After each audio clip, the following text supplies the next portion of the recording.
Good evening and welcome to the Sunday service. I see a number of you guys there on the chat. I see Fabulous Nuts ASMR will be joining us next month. I see I see Mama G, Mama Fisher. Welcome, Mama Fisher. Nice to see you. I see Natecho V says Mapema and your best. Melissa Dies is here. Thank you so much, Melissa. I see a number of you here. And my co-host is also ready, guys. Rosaline is also here. Thanks so much, Rosaline. Mama Fisher of This Is Us and What We Do, and then of course Life with Andrea. Thank you so much for coming in. So let us start this conversation. But yes, before that, as the co-host gets, the co-host is in the background getting some tea in readiness for the stream. So I'm going to just make sure I welcome you guys. Have you connected to Flora? The link is pinned up there on top of my chat. Make sure you familiarize with it. Jaden, welcome, Jaden. Nice to see you, Jaden. Thanks so much for coming in. Jaden, how are you doing? How is your weekend? What's happening? How is your weekend, Jaden? Thank you so much for coming in. Let me see if I can turn on the music. Classic! Welcome, Classic. Nice to see you. Classic is in the building. You can see my beautiful co-host is already there settling in nicely. She's already preparing her gadgets, her things, and, it's going to be a great conversation. Yes, I see you guys landing at the Sunday service fast and furious. Let us start the anthem real quick. Yes, so, all right. Oh my goodness, guys, happy Sunday. It is the final day of November. Let me tell you, as November babies, people have suffered. And by the way, the co-host is also a November baby. So I'm not alone in this bragging. This bragging that has been going on in the entire November, she's also guilty as charged. So she's going to talk about it as well, because she's also a November baby. I'm a November baby. We have so many November babies in this community, Just first things first, guys, confirm that my sound is good. Confirm you can hear me on the chat. In case you cannot hear me, let me know. Jaden, I see you, Jaden, there over at Flora. Thank you so much. Classic, how you doing? How is the husband? What's happening? Thank you so much, Classic. How is the state? What's going on? What's going on there, Classic? Thanks so much for coming in. There's a bit of glare on my glasses, so I may need to stop. You're most welcome, Classic. Thank you so much for popping in. Yes, so I'm ready for this conversation. I've been looking forward for this. This is one of the live streams I've been really looking forward in the entire year. And I'm going to explain why. I'm going to explain why this may be one of the Sunday service conversations I've been looking forward to more than any other. Okay, I'm not saying that the others were. I'm just saying that this one I may have been a bit biased. I may have had a selfish interest. So let me say that I can pull up the channel. So this is the house that you need to connect to in case you're not yet part of that community. Let me see that I can pull it up. There we go. Empowering Generations in Flora Koile. There we go. That is the channel that we are having on the panel today. So in case you guys are wondering, Goga, who do I connect to? I don't know, guys, whether you can see anything. I'm not seeing anything on my screen for some reason. Let's see. Let me fix something really quick. Oh, there we go. Yes, there we go. There was a bit of delay there. Hey, 4K, welcome. Thanks so much for coming in. I can't say gotta go to church. Have a blessed day. Thanks so much, Jaden. You have a blessed day in church too. And please say hi to your parents for me. And say hi to everyone in church because America is waking up. No, you go to church and then we'll still be here most likely when you come. Because I know your church service is not going to take long. So we'll still be here when you come from the main church service. Right. So in about 5 or so minutes, we'll be able to we'll start our conversation with Flora. So I'm just waiting for you guys to land, settle in. Those of you have just gotten the notifications. You also need to confirm that you've gotten the notifications so that you can come in. Final day of the month of November. And a lot of things have happened this month. And we are now getting into the festive season. December is upon us. That's why you guys can see a Christmas tree behind me. I'm ready already at my bag. I've already decorated for the holidays, so I'm ready. Classic is telling us that I am blessed and my family are blessed. Thank you for asking. How about you? Me too. A bit tired because I've been traveling a lot this week. But I'm glad to be here. I'm glad to be here. I made it. It's the weekend. I mean, what else can you ask for? It's the weekend. It's the weekend, and okay, too bad the weekend is coming to an end. But here we go. The Akashic Pantry, welcome, welcome. The Akashic, is that Chris or Chris sent somebody? The Akashic Pantry, welcome, welcome. The Akashic Pantry. When I see Akashi, I'm just thinking of Chris. Chris, is that you? Let me confirm whether it's Chris or Chris's friend. Is it Akashi Chris or it's let me see. The Akashic Pantry. Let me see. This is definitely Chris. Chris, I know you with your ninja now. Chris, I know you with your ninja. I see that channel only has one subscriber. I am going to connect you. I'm going to be your second subscriber right away. I'm going to be a second subscriber right away because I don't see any content there. Welcome, welcome, Chris. I see Chris there. Chris was the queen of ceremony on my birthday anniversary celebration that took place on the 2nd of this month. And she did an amazing job. I've been getting some very strong reviews, some very strong recommendations. Thanks so much, Chris. I really appreciate that. I see that house. I've already, even if you delete it, I've already seen that house. I've already seen that house. Mama Fisher, welcome, and I'm glad that you are. I'm glad that you are on the mend. At least you are getting better after that surgery. I'm glad that you're getting better after that surgery. Welcome back to the YouTube streets. I saw you in hospital because your daughter was sharing those the progress on Facebook. So that's how I was able to know that you had been admitted in hospital, and I'm glad that you're now out of hospital. So welcome back to the reality. Welcome back to the streets. Welcome back to the streets. And please take care of yourself. Guys, allow me to take a moment to congratulate Tonya Stock. Tonya Stock, who was seated at the Sunday service here barely 2 months ago, is now monetized. She sent me that message. She could not even believe that she had been monetized. Tonya Stock is now finally monetized in less than 4 months. The lady is now in the YouTube Partner Program. What is the secret? Congratulations, Tonya Stock. That was the most beautiful message I think I got this week. And I was like, oh, wow. Amazing. Congratulations. So Tonya Stock, can you imagine Tonya Stock last time when you were seated at the Sunday service, you were worried about watch hours and whatnot. Now you're fully monetized. You are in the game, baby. So congratulations and welcome to the club. I kindly request you to take advantage of the monetization boost that I normally ask people to apply for on my community. Then I can give you that in case you make a very compelling case, I will give you that $10 for your pin. So just go to my homepage, apply for that monetization boost. Click on that link, apply for that, because you need that first $10 on your AdSense for them to send you the pin. So I can fast track it for you and not just me, but my community, because usually I donate a portion of my benefits on YouTube to help small content creators get that first $10 on their threshold. So go to my homepage, apply, make that application. I will look at it, and then I think in January we will probably announce the winners and stuff like that. Every quarter, I normally make sure that at least I reward 5 content creators who are newly monetized to get that boost. So take advantage. You are in a community that is blessed. You are in a community that is rich. You are in a community that loves empowering people, as Flora is going to talk about here. Go to my homepage. I can't drop the link here. Nightbot may drop the link, but go to my homepage. That is the best place you will find that application form. It's an application form that you have to fill. So I cannot drop it on the chat because YouTube will not allow you to click out of the platform. So it's better you apply it on my homepage and then just follow that.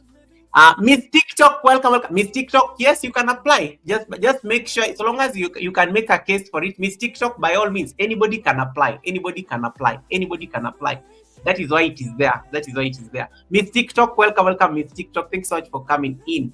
And once again, Tonya Stock, congratulations. Guys, you can see my co-host there. If you are not yet connected to Flora, I want you guys to do me a favor. There's a link that is pinned on top of my chat.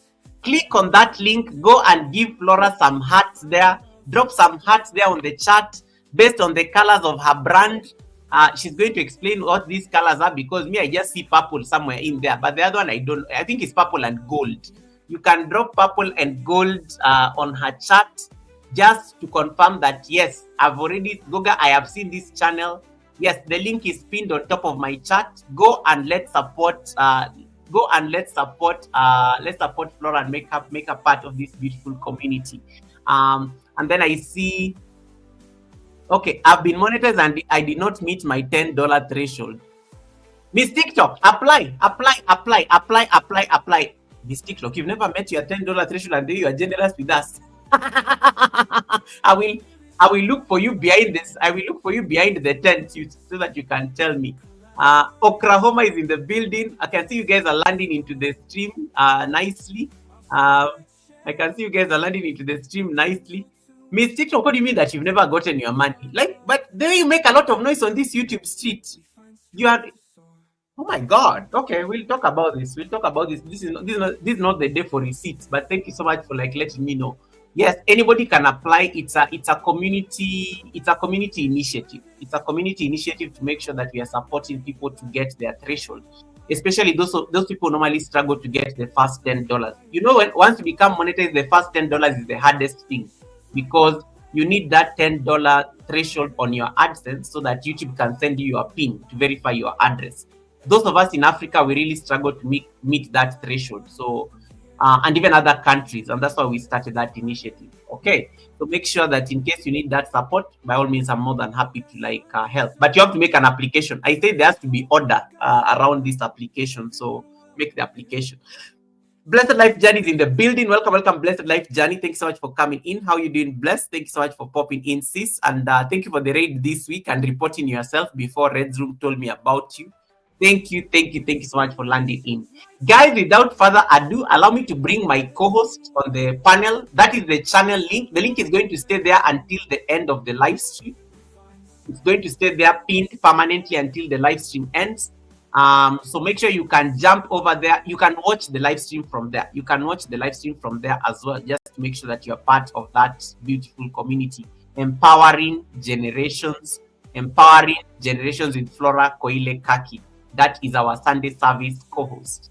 Right. So let me see that I can pull her up so that we can start. At least you guys can start familiarizing with her. We are just going to have our small talk so that you can hear her voice and whatnot, and then we can start the conversation. Flora, welcome. How are you doing? You're muted. Let's unmute. Oh dear. I'm well, thank you. How are you doing? I am good. You're looking amazing. I see you representing the brand, like your channel. Like, I'm just looking at your hoodie and I'm looking at that. And I'm seeing how the logo on your hoodie and the logo on your channel are like they're matching. It looks really good. Yes. Thank you. That's Flora Koile Kaki for you. Nice. Rosaline is saying hi to you. Rosaline is on the chat. She's so excited and she's saying hi to you. Hi, Rosaline. Rosaline is like saying hi. Okay, she's busy. Like she's so excited there on the chat, like more than anybody else. You know, Rosaline. Rosaline was transferred to Mombasa. Yes. Yes. So she's been doing live streams in Mombasa, and I was like, why am I still in Mombasa nowadays? And then she said, Goga, I was transferred. She was transferred. She's now our travel plug.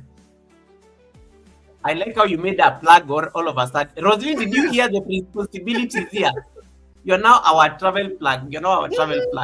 And then she's saying, yes. Guys, if you're not connected to Flora, please jump over on the pinned link. It will take you directly to her channel. That is a channel we need to get to 150 today, if possible. If possible, we need to get that channel to 150 so that she can be serious about it.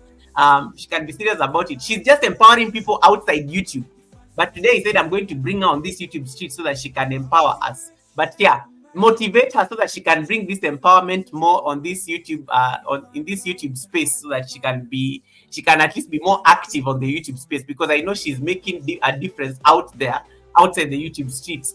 But we want her to be more active on these YouTube streets. All right, Flora, what is the color on this? What is the color on your logo? Because me, I'm seeing purple. Is that gold? It is purple and that should be gold. We Uh-huh. just did not get the exact gold while printing it, but it's purple and gold and white. Ah, Yes. it still look nice. It's like a shade of gold or something. It looks good. Mm-hmm. Yeah. Yes. Oh, right. Aha. Purple for royalty. Hey, the royal generation. I Yes. love anything. I love anything royalty because we've been celebrating royalty the whole month.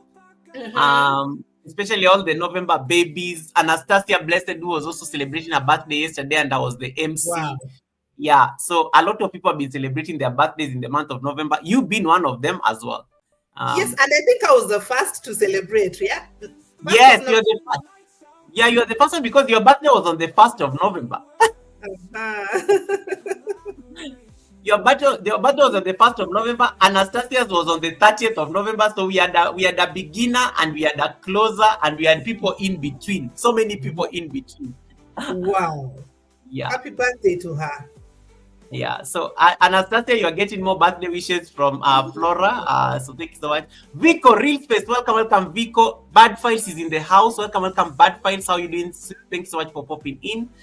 Blessed Life Journey is saying Flora blessings. You guys are now getting excited to see Flora. Good, good, good, good, good, good, good. Thank you so much for that.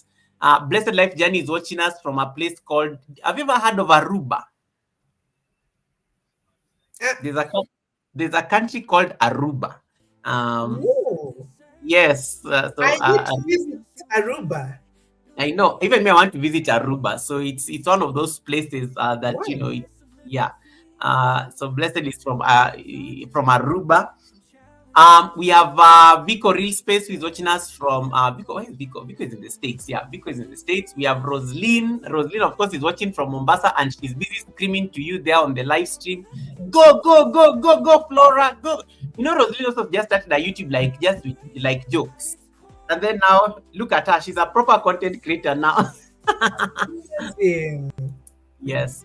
So welcome, welcome, welcome everyone, guys. I see you guys are landing in. So Flora, the thing with people at the Sunday service, they always come after 15 minutes. You always have to give them until 15 minutes.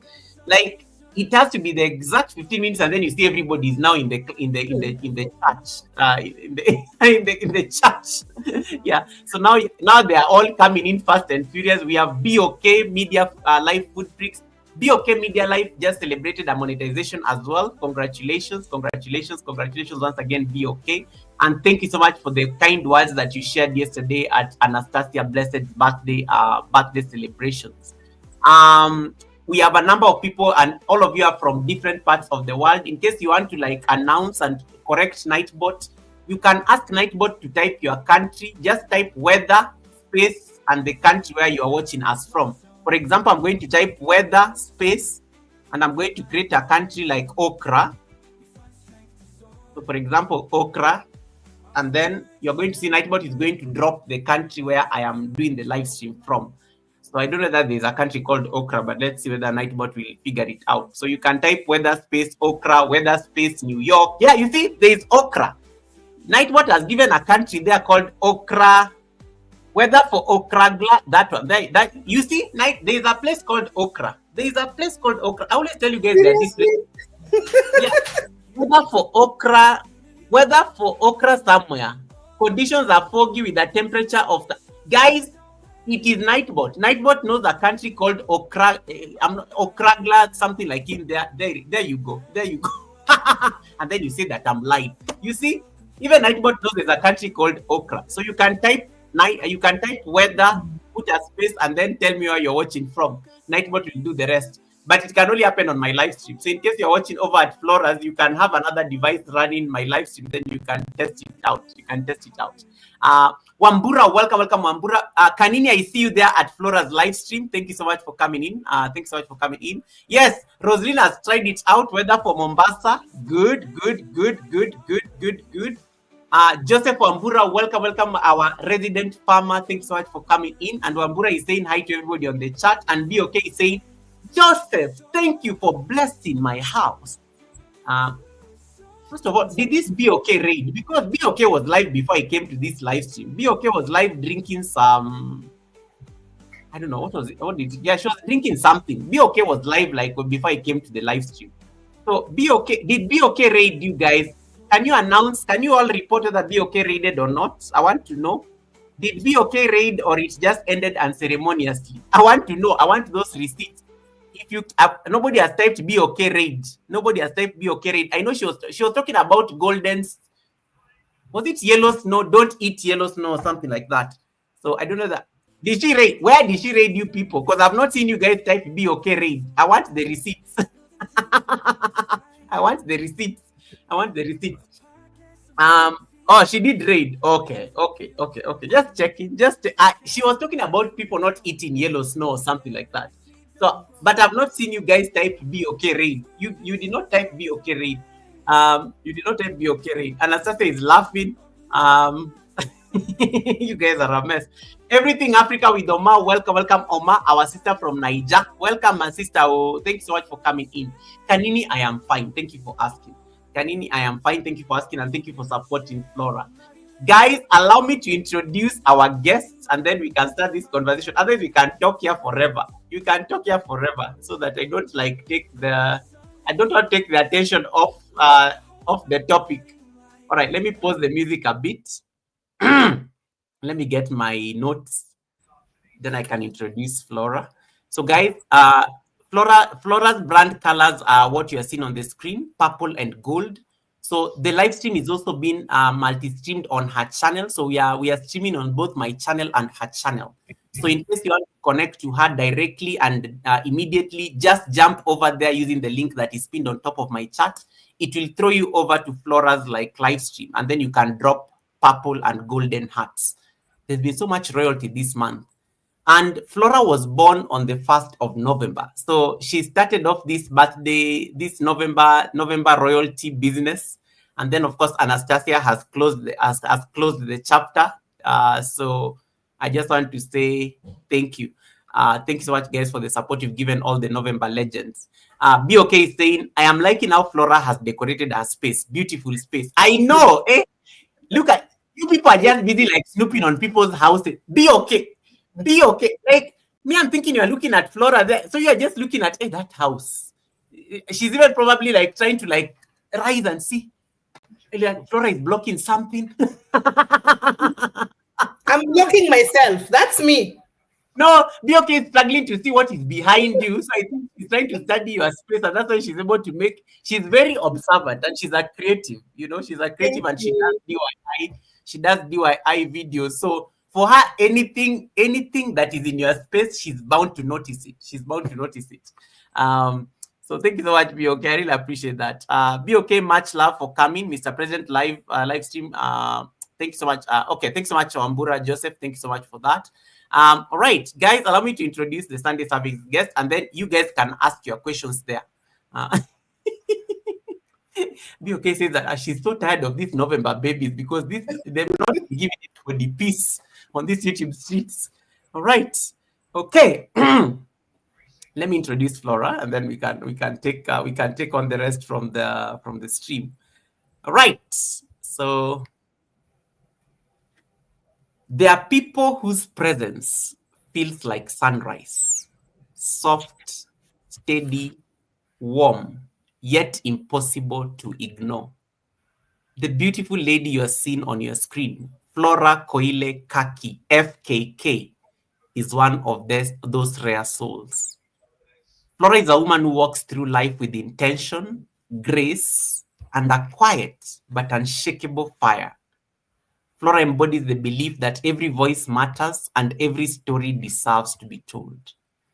A devoted follower of Christ, Flora lives her faith with a gentleness that disarms and a courage that inspires. Her world is painted with travel. And she just landed in the country, by the way. She will tell us where she was like last week. Art, authenticity, and a deep reverence for the resilience of the human spirit. She captures life not just as a sequence of events, but a beautiful pilgrimage of becoming, one marked by compassion, curiosity, and radical love. Professionally, Flora is a leader whose vision shapes people long after they've left her presence.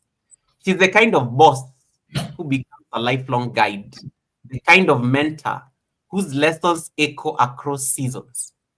And I'm speaking from experience because she once led me, believed in me, and gently nudged me into rooms of growth I never imagined were possible.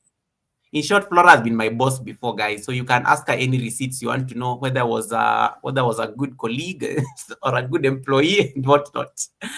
Her mentorship taught me to stretch, to build, to grow, sometimes boldly, sometimes quietly, but always with purpose. Flora's life is a tapestry woven with service, creativity, and faith. Whether she's telling stories, mentoring hearts, or journeying across continents with her artistic eye, she does it all while remaining beautifully unapologetically herself. Her voice is calm, yet commanding. Her presence is inspiring, yet grounding.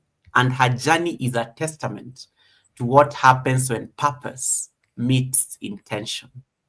Today, she stands as a beacon for children, teens, and adults alike, a woman who empowers generations by simply living her truth. And that is why we are going to have a conversation around empowering generations. Flora Koilekaki, welcome to the Sunday service. I may not have done it justice, but please introduce yourself to this beautiful community in the best way you know how. Wow. I, I was just asking myself who Goga is talking about. Wow. That's awesome. That's You're awesome. welcome. Ooh, okay. My name is Flora Koilekaki.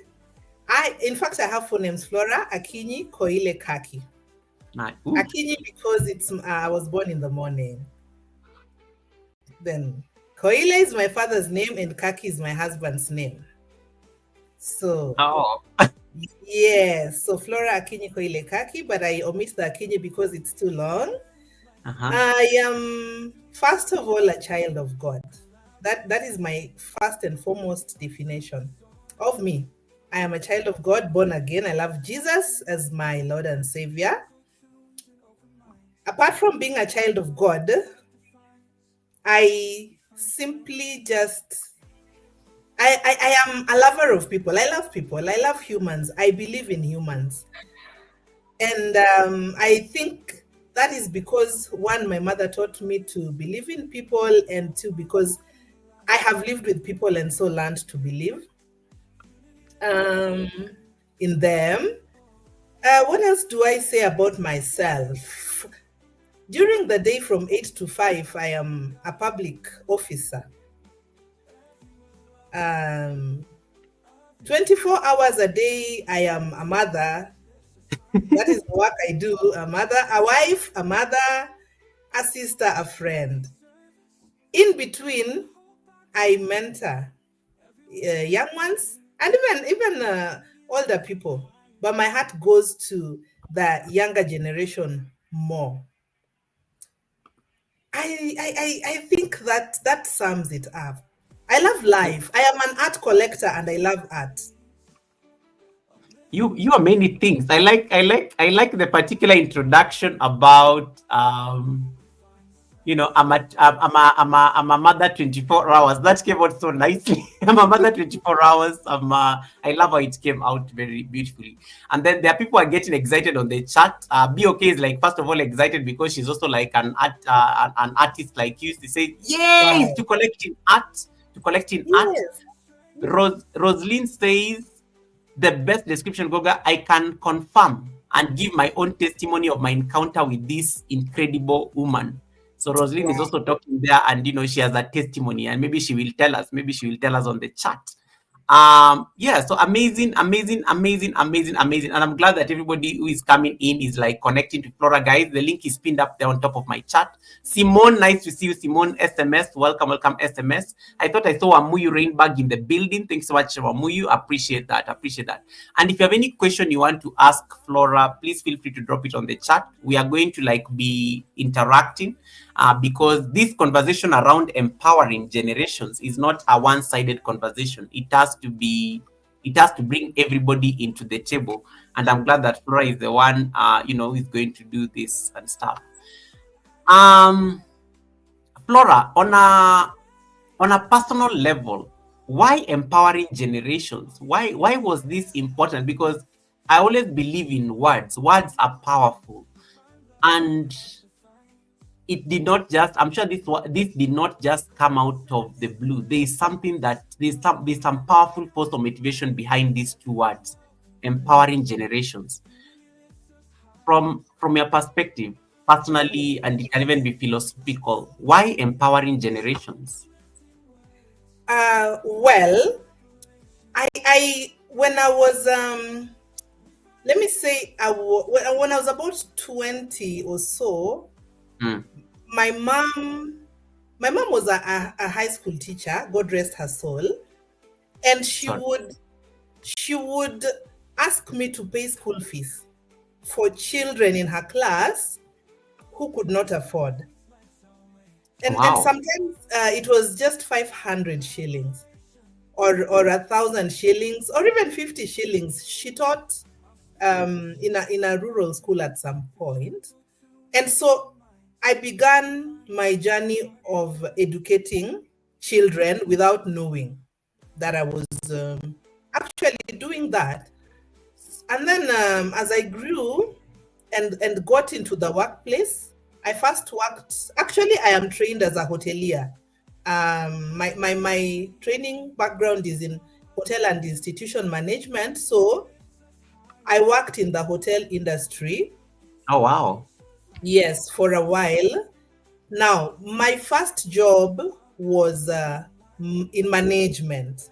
I was a housekeeper, an executive housekeeper. So I was in charge of the cleanliness of the hotel in general, without describing or defining the specifics. And Mm, then there was the laundry department. Laundry meaning we'd wash our bed sheets and towels there. So one time I found my staff. We would buy a lot of detergent so yeah. often. And I wondered why we were using that much detergent. Mm, So I visited the laundry impromptu, and I found them pouring the detergent into the drainage, like unused detergent. They were just wow. pouring it away and then writing, requesting for more. I got angry, not angry in the sense that I wanted to discipline someone, but angry at why they would do that. So I asked them, and they said it is because the hotel pays them so little, and yet they know that we make a lot of money. Wow. So, yes. So what did they do? They wasted so that the hotel would use the money that they were not being paid.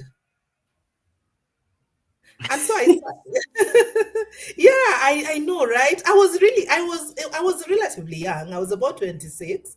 And Yeah. and so I told them I was 26 managing older people, some were 40, 45, 50. And so I Wow. told them, I sat them down in a meeting and I told them, the hotel is not going to change its pay policies. We have to do something about it. So why not form what we call in Kenya chama, where Mm, people come together and give each other money on a rotational basis. They hadn't thought about that before.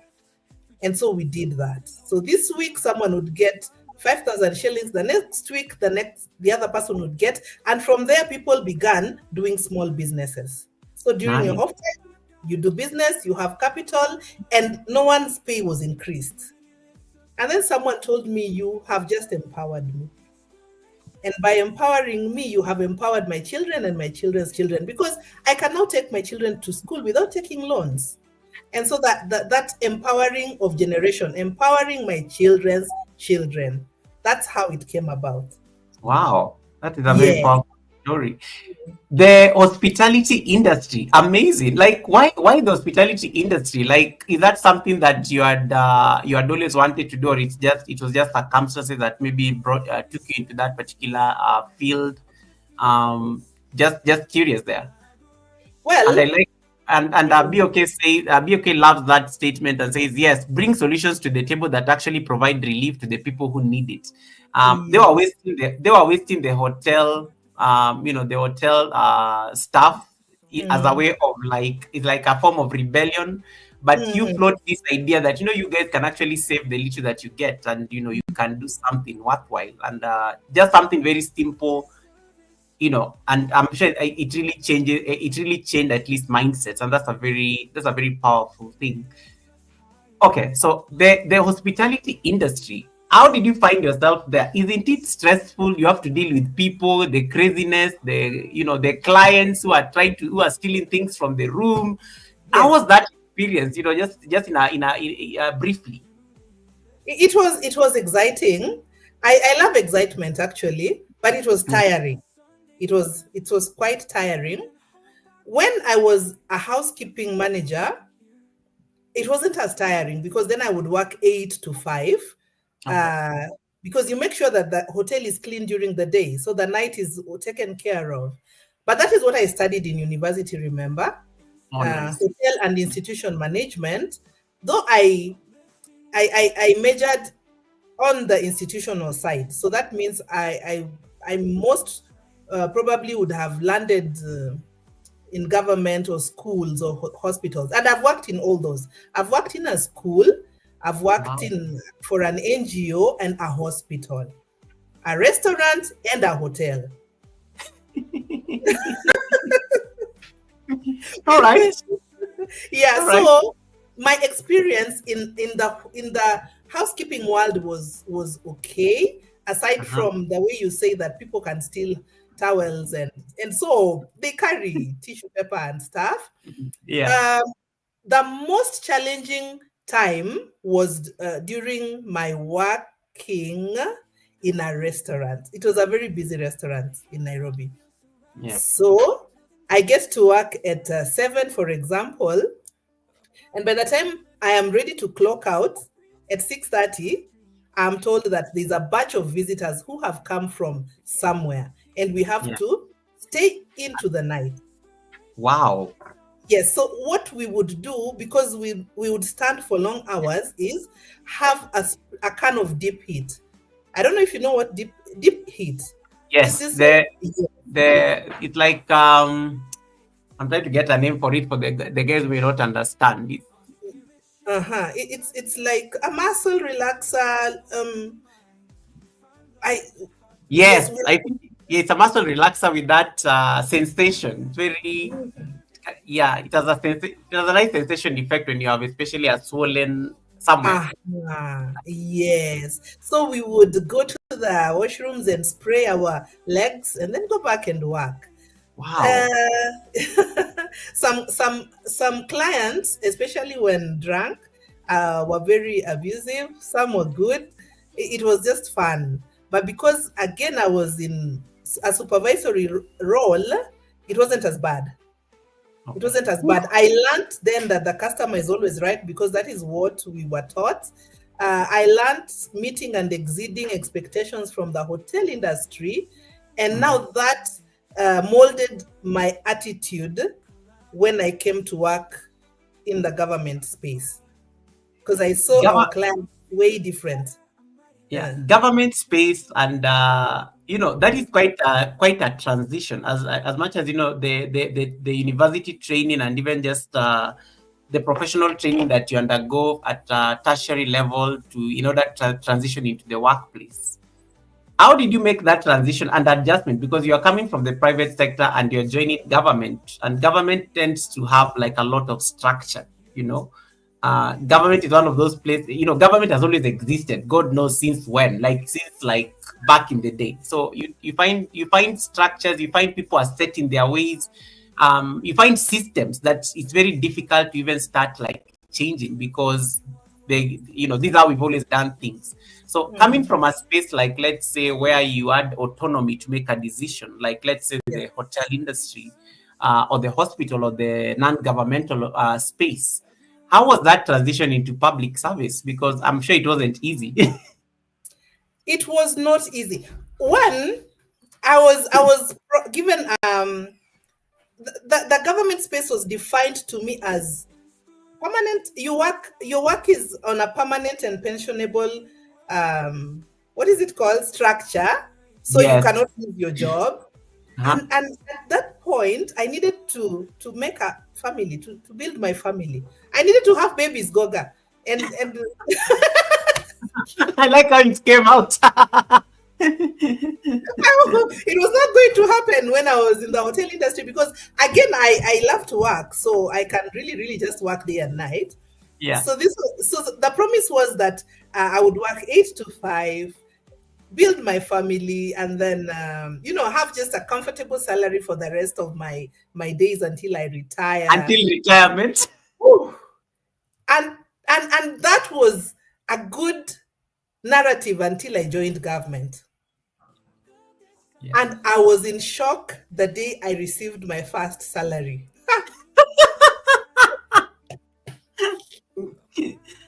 Yo. Whew.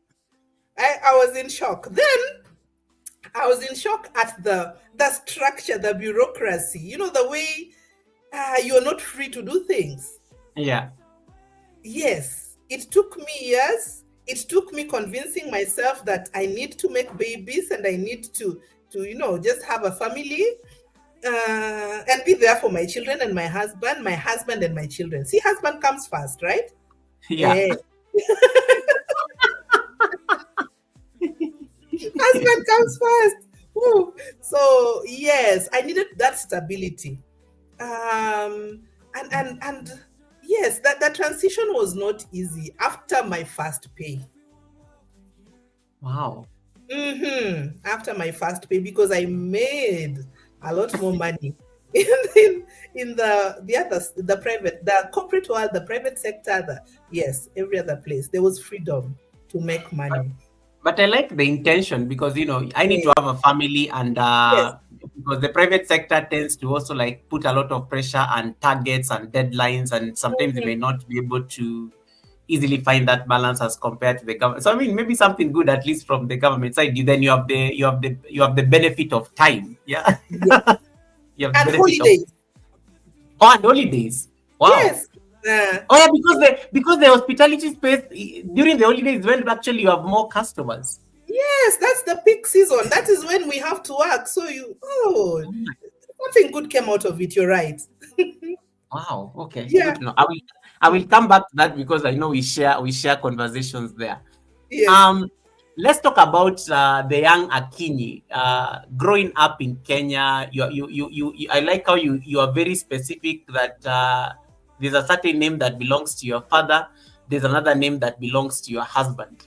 And I think it was very deliberate why you had to like introduce yourself with all those full names. But let's talk about like childhood, and you talk a lot about your mom and how your mom used to make you at least help pay fees for some kids, and and for you it was like very small, and you're like, oh wow, this at least gave you insights into what other families may be going through, that that somebody is not really like maybe helping out or something. Growing up as Flora the young Akinyi, um in Kenya, or wherever you're born, do you remember any defining moment, especially in your childhood, that you think has shaped how you become an adult? Like they always say, teach them how they should grow, and when they grow, they will never depart from it, as the good book says. Is there any particular moment in your childhood that you remember and you're like, yep, I was always destined to be empowering people because it was in my upbringing, it was the template that I was given? Wow. There are many of those moments. Yeah. Did I mention that I'm a firstborn? Wait, what? You are a firstborn? Yes, I A am a deputy? firstborn. You are a deputy parent? Exactly. Oh my God! How many siblings? Like how many siblings? Family? We are six. We are six. I am number one. You are the first one in. Okay, fine. There we go. Yep. Okay, makes sense now. Why you had to be there? Yes. All right. So every moment of my childhood shaped my adulthood. Every moment of it. One, Wow. yes, just because I was a firstborn and I was expected to take care of every other person, Wow. including my parents. Yes.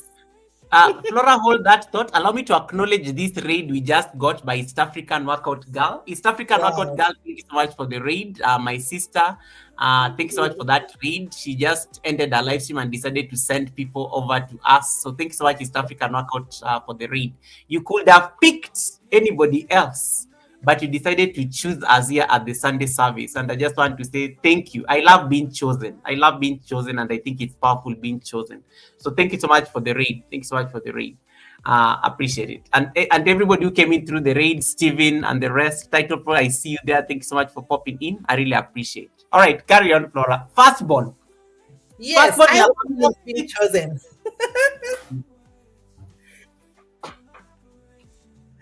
Goga, I am a firstborn. What? I am a firstborn.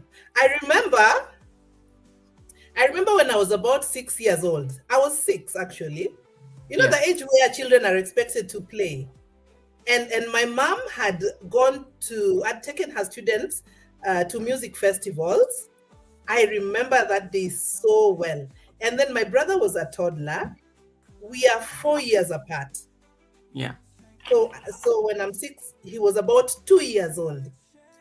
And I went to play with my friends. My mom was not around. We had a housekeeper who was taking care of my brother, but my brother yeah, was asleep.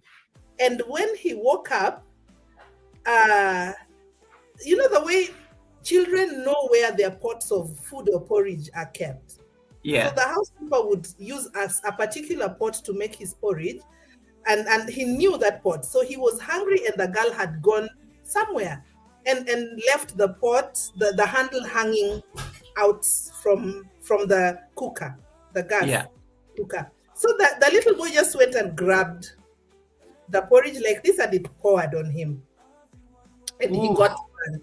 Yes. So this girl, in her, those days there were no cell phones. yes. Back in the day. Yes. We did not have cell phones. So there was no way she would have communicated to my mom what had happened. She took the baby to hospital. Yeah, And then when I came back home, she wasn't in, my brother wasn't in. My mom came back home and we could not find my brother. Goga, we looked for that little boy throughout the town. Now it's a city, Kisumu. We yeah. went to Oh, every wow. hospital.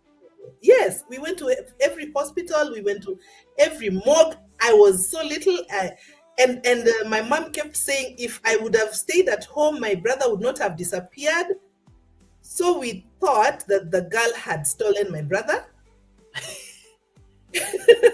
Wow.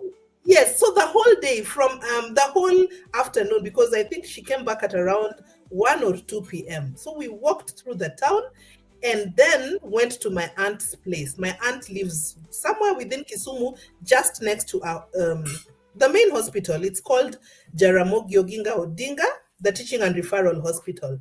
So my mom goes to my aunt's place. We were crying, and she says, "No, my son is lost." And my aunt says, "No, the girl came here to get some porridge. He got into an accident and they are admitted at this hospital." It was just next door. And so we go to hospital and find my brother all covered in bandages, and he was burnt pretty badly. And the house girl had been beaten blue black by the nursing team. She was beaten because she did not know her boss's name. Oh, She no. Yes, they asked her, "So what is her name?"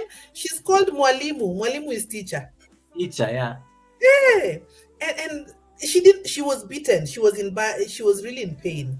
And so from that day I was told that my duty as a firstborn was to take care of my siblings. And so I stopped playing. Oh, no. I was only six. And I was so afraid of playing unless I hid, because sometimes children would come and I would feel the urge to go and play. And so I just stopped playing and started sitting more in the house. My mom was a teacher and also a self-taught dressmaker. So she made dresses. So because I could not go out to play, I sat in her tailoring room. She had like 3 sewing machines, and I would just observe her making her dresses, making the clients' dresses. I would help her do finishing touches, especially on wedding dresses. And now that is where my artistic or my creative juice uh, was nurtured. Nice. Mm. Ooh. So again, from something awful came something really nice. The way the Bible says all things work together for good for those who love the Lord. Yes, it also worked together because then I discovered my creative side. Oh wow. So that's I like one. That's one. I like that, and that is, I think, was that like the most like dramatic one, or is there another one that maybe we can share with us before we, because there are people they like East African is saying, uh, East African is just reflecting on being a firstborn. She says, "I'm the Yes. firstborn too. It is Mm, sweet, but it is sweet and sour. You are expected to grow exactly. up very fast." And I like how you said, for you stopped playing because then you had to take responsibility. And Yes. yeah, and East African says, your siblings mess up anything. As the firstborn, you are the one who is answerable. Um, Exactly. in Exactly. retrospect, Mm.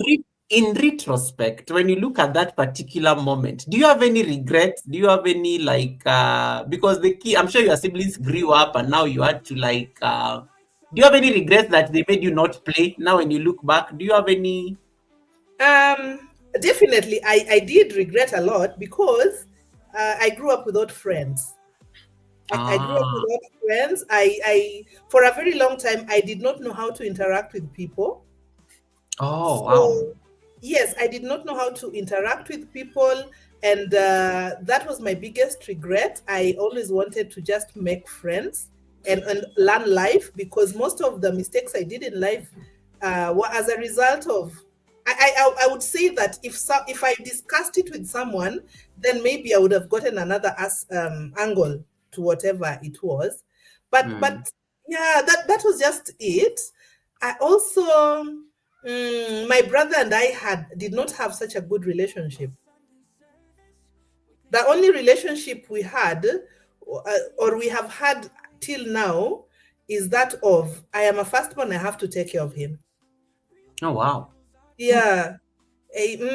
So because And he's the one who went and took the porridge, who told him to? oh yeah, because you are the one who brought it on yourself, and now I have to take the blame for all your craziness. Imagine, and he was just a baby, a hungry one. Yeah. So Oh, that's one. That's one. I mm. was also I took care of my father's goats. Oh, wow, that should be fun. Goat. Yes, I was a shepherdess. I've never Shepherd. heard of the word shepherdess until today. Hey, that was me. That was me. So I took wow, my dad has a natural gift for farming. So Mm, whatever he puts his hands to really, really prospers. And so we lived in the town, and no one farms in town. Town, it's a city. It's yeah, everyone has built. dram. Yeah, it's an urban setting. Yeah, Yes, but my dad would plant maize and his kitchen garden was very, very large. He had carrots, maize, cabbages, everything. Like we literally ate from that a very small space. So yeah. if you look at my life, I have a lot of kitchen gardens. I make gardens from the smallest of spaces. I Interesting. yes, I have I've tried my hands on goat farming. I have goats in my home up country, but I took care of my dad's many goats, and they would give birth in triplets and twins. Multiplying. Yes. So it was against municipal. Do we call them rules? Do Oh we yeah, call because them? you're in the city, at the Yes. town. Uh-huh. It was against the rules, for lack of a better word, to plant maize in town because they breed mosquitoes, and to keep goats in town because they were a menace. So anytime we would lack fodder or we would lack grass or anything for the goats to eat, I would take them somewhere Yeah. outside of our compound. And then the municipal council, now city council people, would take all the goats to their yard. And the little me would run after the goats, to go and to go and plead my case and bring them back. It was such an interesting. I think it my childhood really made me an easy person. I adapt so fast. So my dad's goats have disappeared. I will run and find them and beg and cry, and I'll be given the goats back, or I'd call my dad and he'd be fined. That's those are some of the defining moments of my childhood. I took care of goats. Wow. So six siblings, you are the firstborn. They are all grown up now, and they turned out fine, I'm sure. Excellent. Yeah, they turned out excellent. I like the word excellent. They turned out Mm, excellent. If they if given a chance today, and let's say, for example, mom told you not to even take responsibility, or mm. not even take, the firstborn tag seriously, or something like that. Six kids later, six siblings later, um what would you say to that? Would you like, would you say, would you take that responsibility, or you'll be happy to go and play? I would be happy to go and play. Why not? I would go and play Goga. I would go and play. Let me tell you something. When my friends would come to my place and ask me to go swimming with them, and then I would tell them that I'm babysitting. I Oh, learned how to swim when I was an adult, like wow. adult in my late 30s. Okay, Yeah, there okay. was a chance to go swimming. So I believe to date that a child should remain a child. Whether you're a firstborn, well, Mm, teach your firstborn responsibilities in life, but let them be children. When I it's like time that. to play, let them play. When it's time to go watch movies, let them watch movies. Then train them, and train all your children equally, not just the firstborn. Train all your Ah, children equally. Yes, to do house chores, because those are life skills that everybody needs, not just the firstborn. wow. Mm. Tell me So I about tell, tell me about your last born in the family. Oh, my darling, Yeah, she's wow. You know the way I am told that, or we are given these narratives that lastborns are they are like babies and spoiled. Our yeah. lastborn is more like me. Oh, wow. Oh, Now, it's not. I It's not an yes, entitled. I was the last one in the family. The rest of you all need to like bow down to my wishes. No. and no, she was born late. She Oh, she was okay. born late. She was. I think she was an oops baby. So I hope we so don't she get into trouble for this interview. she was she was very hardened. Ali, she's actually the person I lean on most.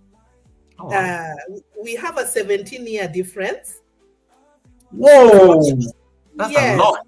Yeah, She was born right after, or just before I finished my high school main exams.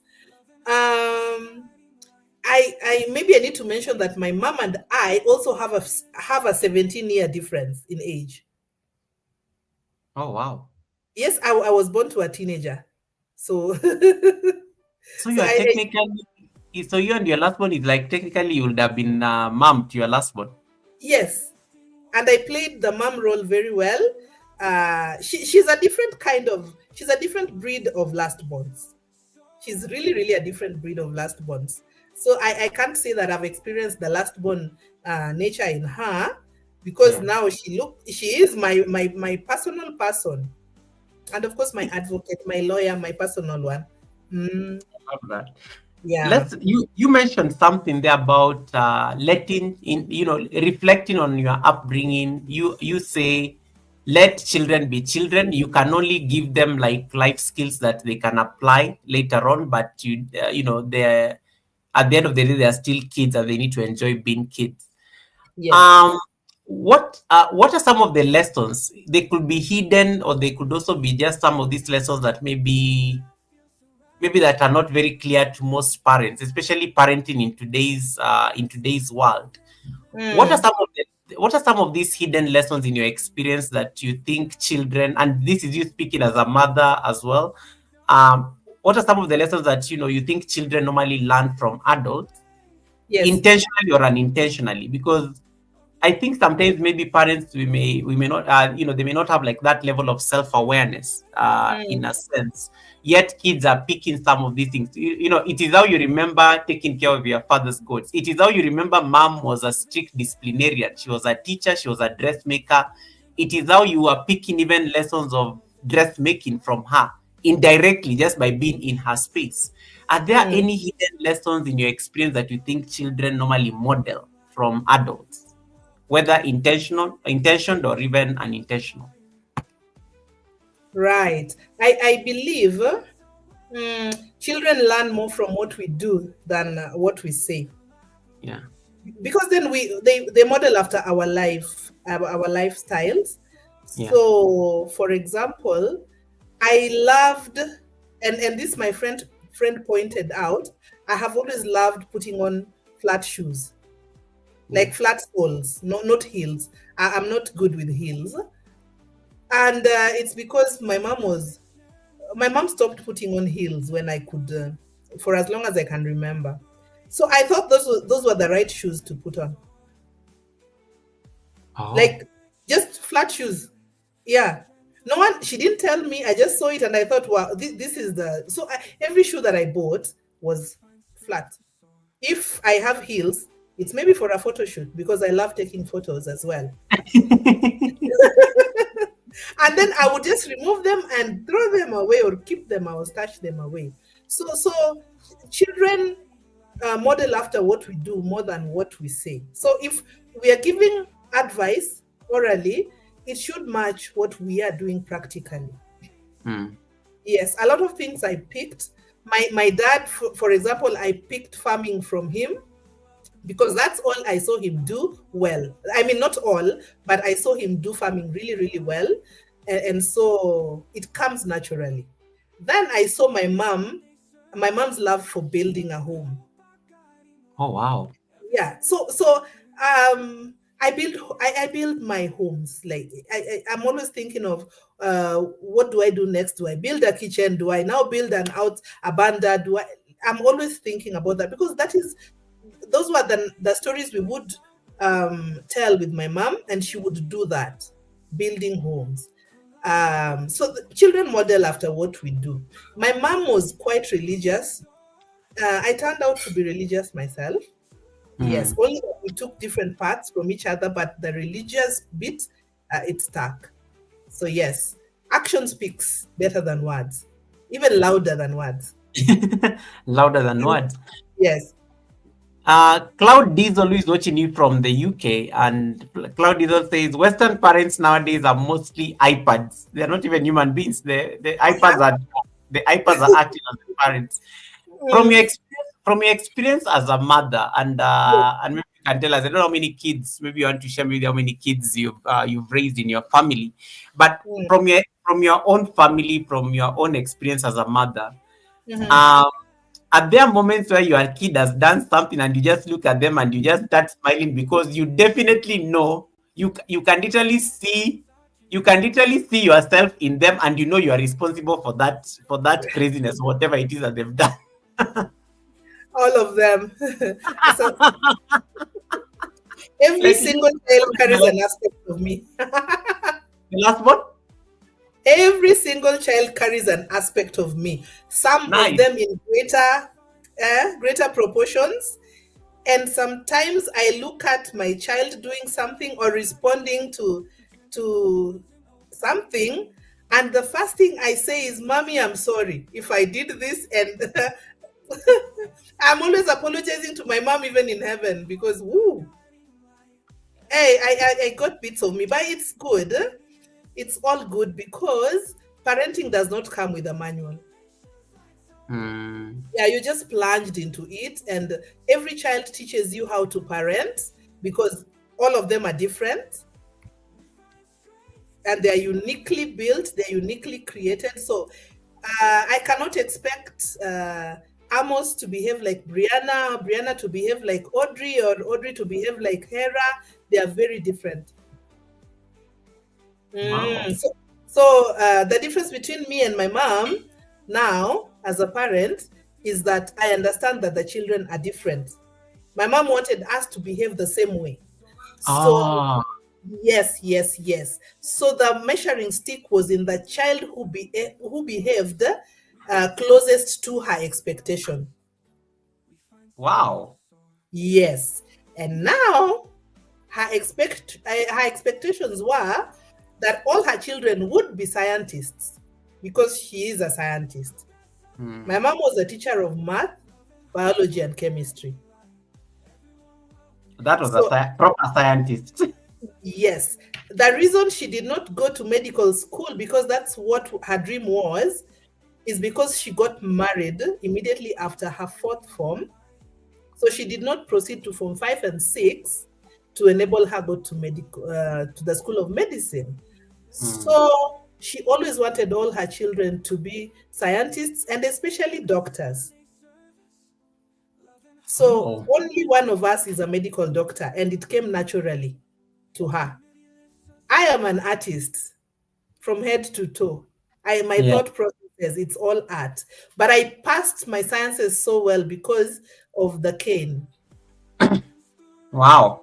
Yes, you cannot disappoint her. So maths had to be an A, biology an A, chemistry ish because it was not her favorite. Math and biology were her favorite.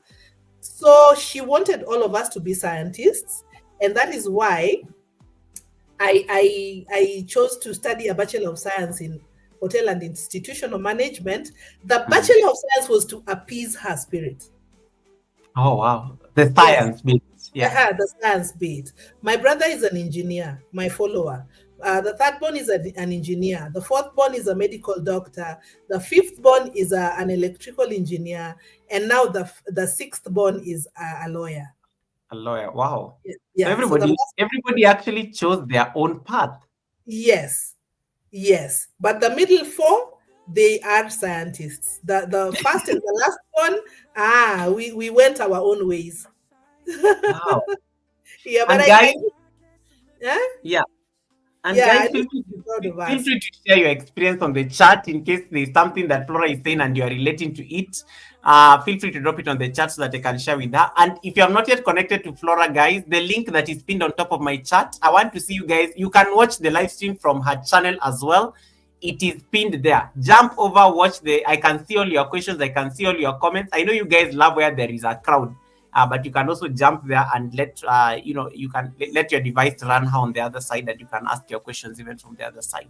East Africa says we cannot be the same Yawa. We cannot be the same Yawa. We cannot. Um, yeah. If you are to speak to your younger self, the younger Flora, what is that one thing you would affirm in her, protect, or even pour into her? Because I think as we grow up, like also we start now having an understanding of some of the things that used to happen when you were growing up, and sometimes you may not necessarily agree with them because now you can process them. If there's that one thing that you'd pour into the young version of Flora, what would that be to affirm that young girl? Flora, you are more than enough. Ooh. That's just it. You are more than enough. If I can explain that,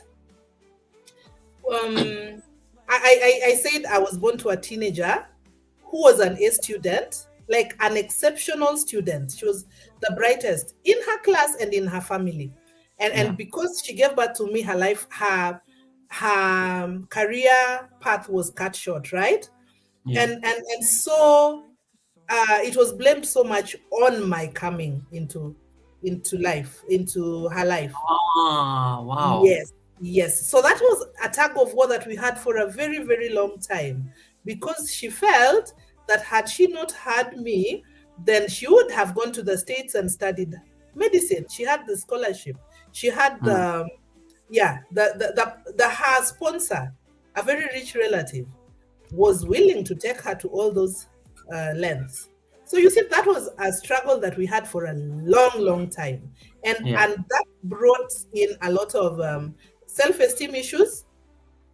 So much so that I thought I was not enough. And that is why I say that I am more than enough. I would tell my younger self that, because then I thought I was, I ruined someone's life. I was always struggling for her attention, for her approval, and for her Wow. validation. Always, always. And she was always angry at me during her younger years. We became close when later in life, when I moved out of home actually, and I began working. That is when now we would have decent conversations, and that is when now she led me to join in on her projects of educating children. Wow. That's deep. Mm, yes.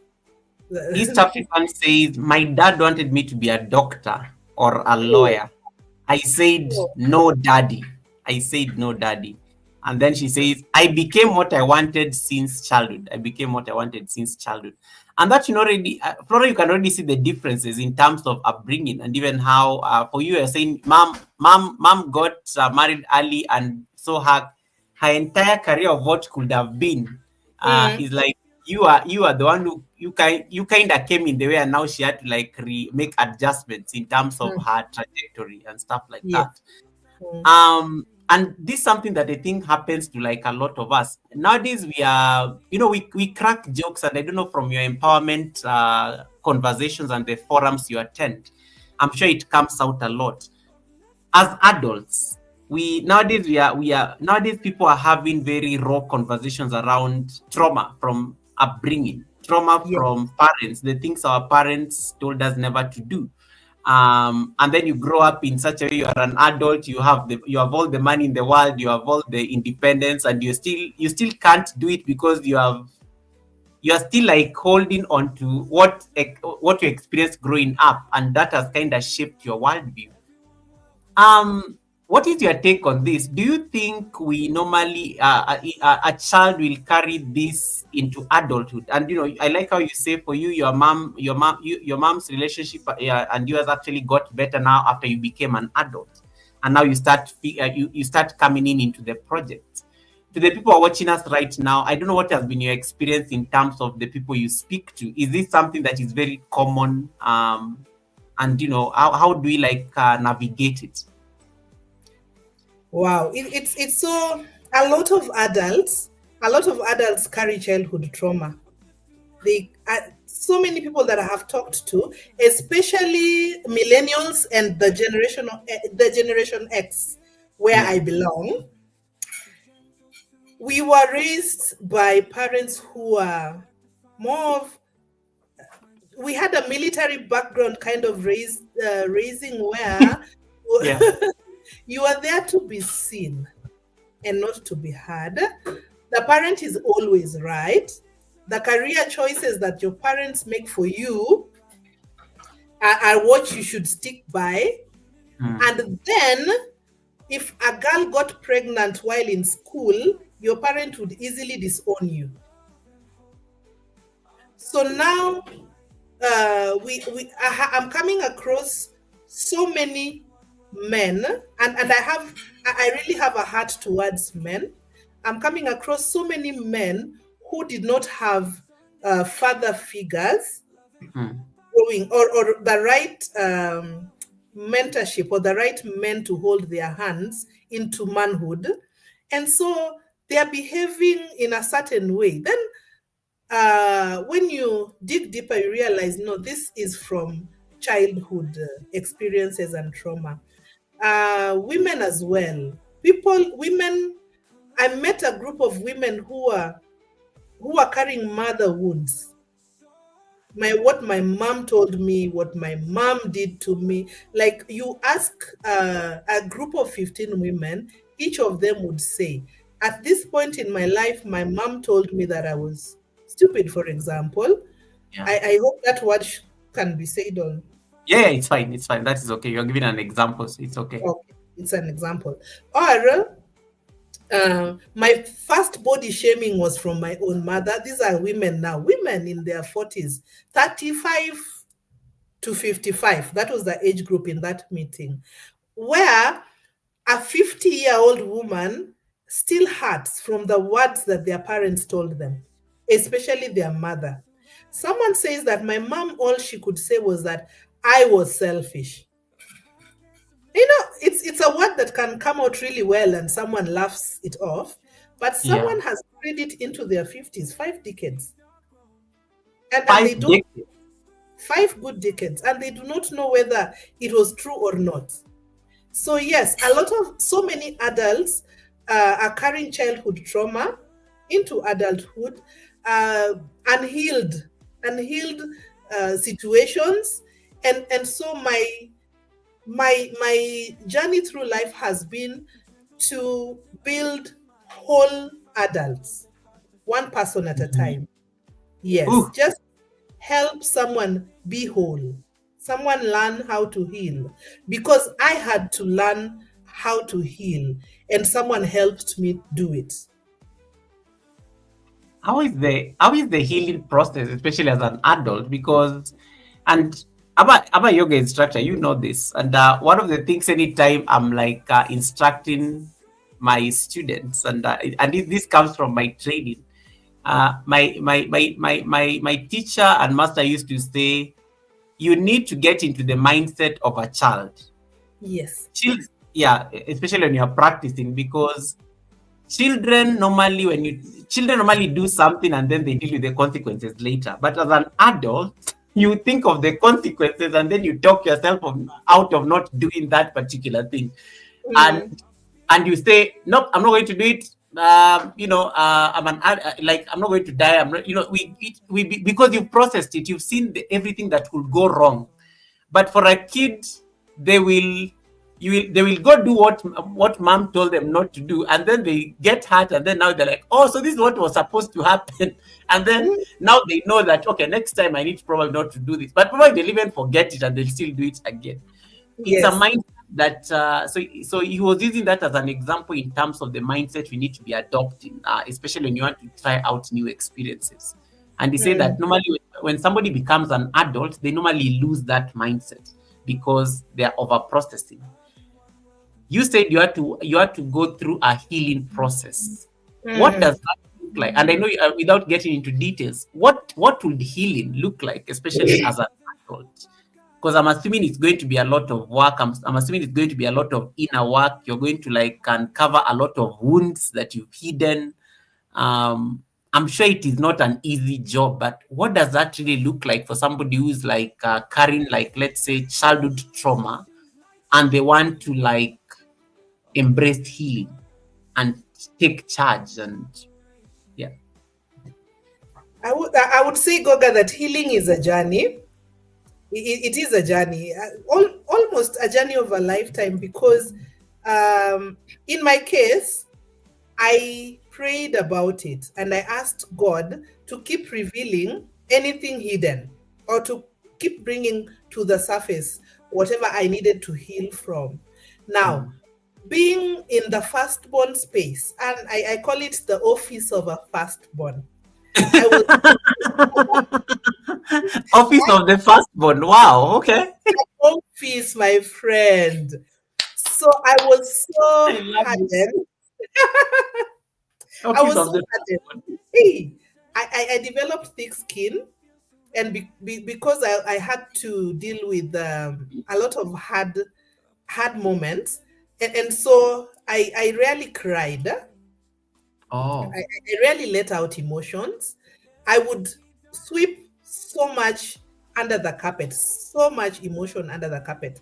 So for me, I did not know Mm. that I needed to heal, or that I was carrying any kind of trauma, until a point came now when I was plunged into leadership, and I kept meeting people, like I'm given a team of 7 to lead, and then 14, and then the teams kept expanding. And every time someone would do something, I would get visibly irritated.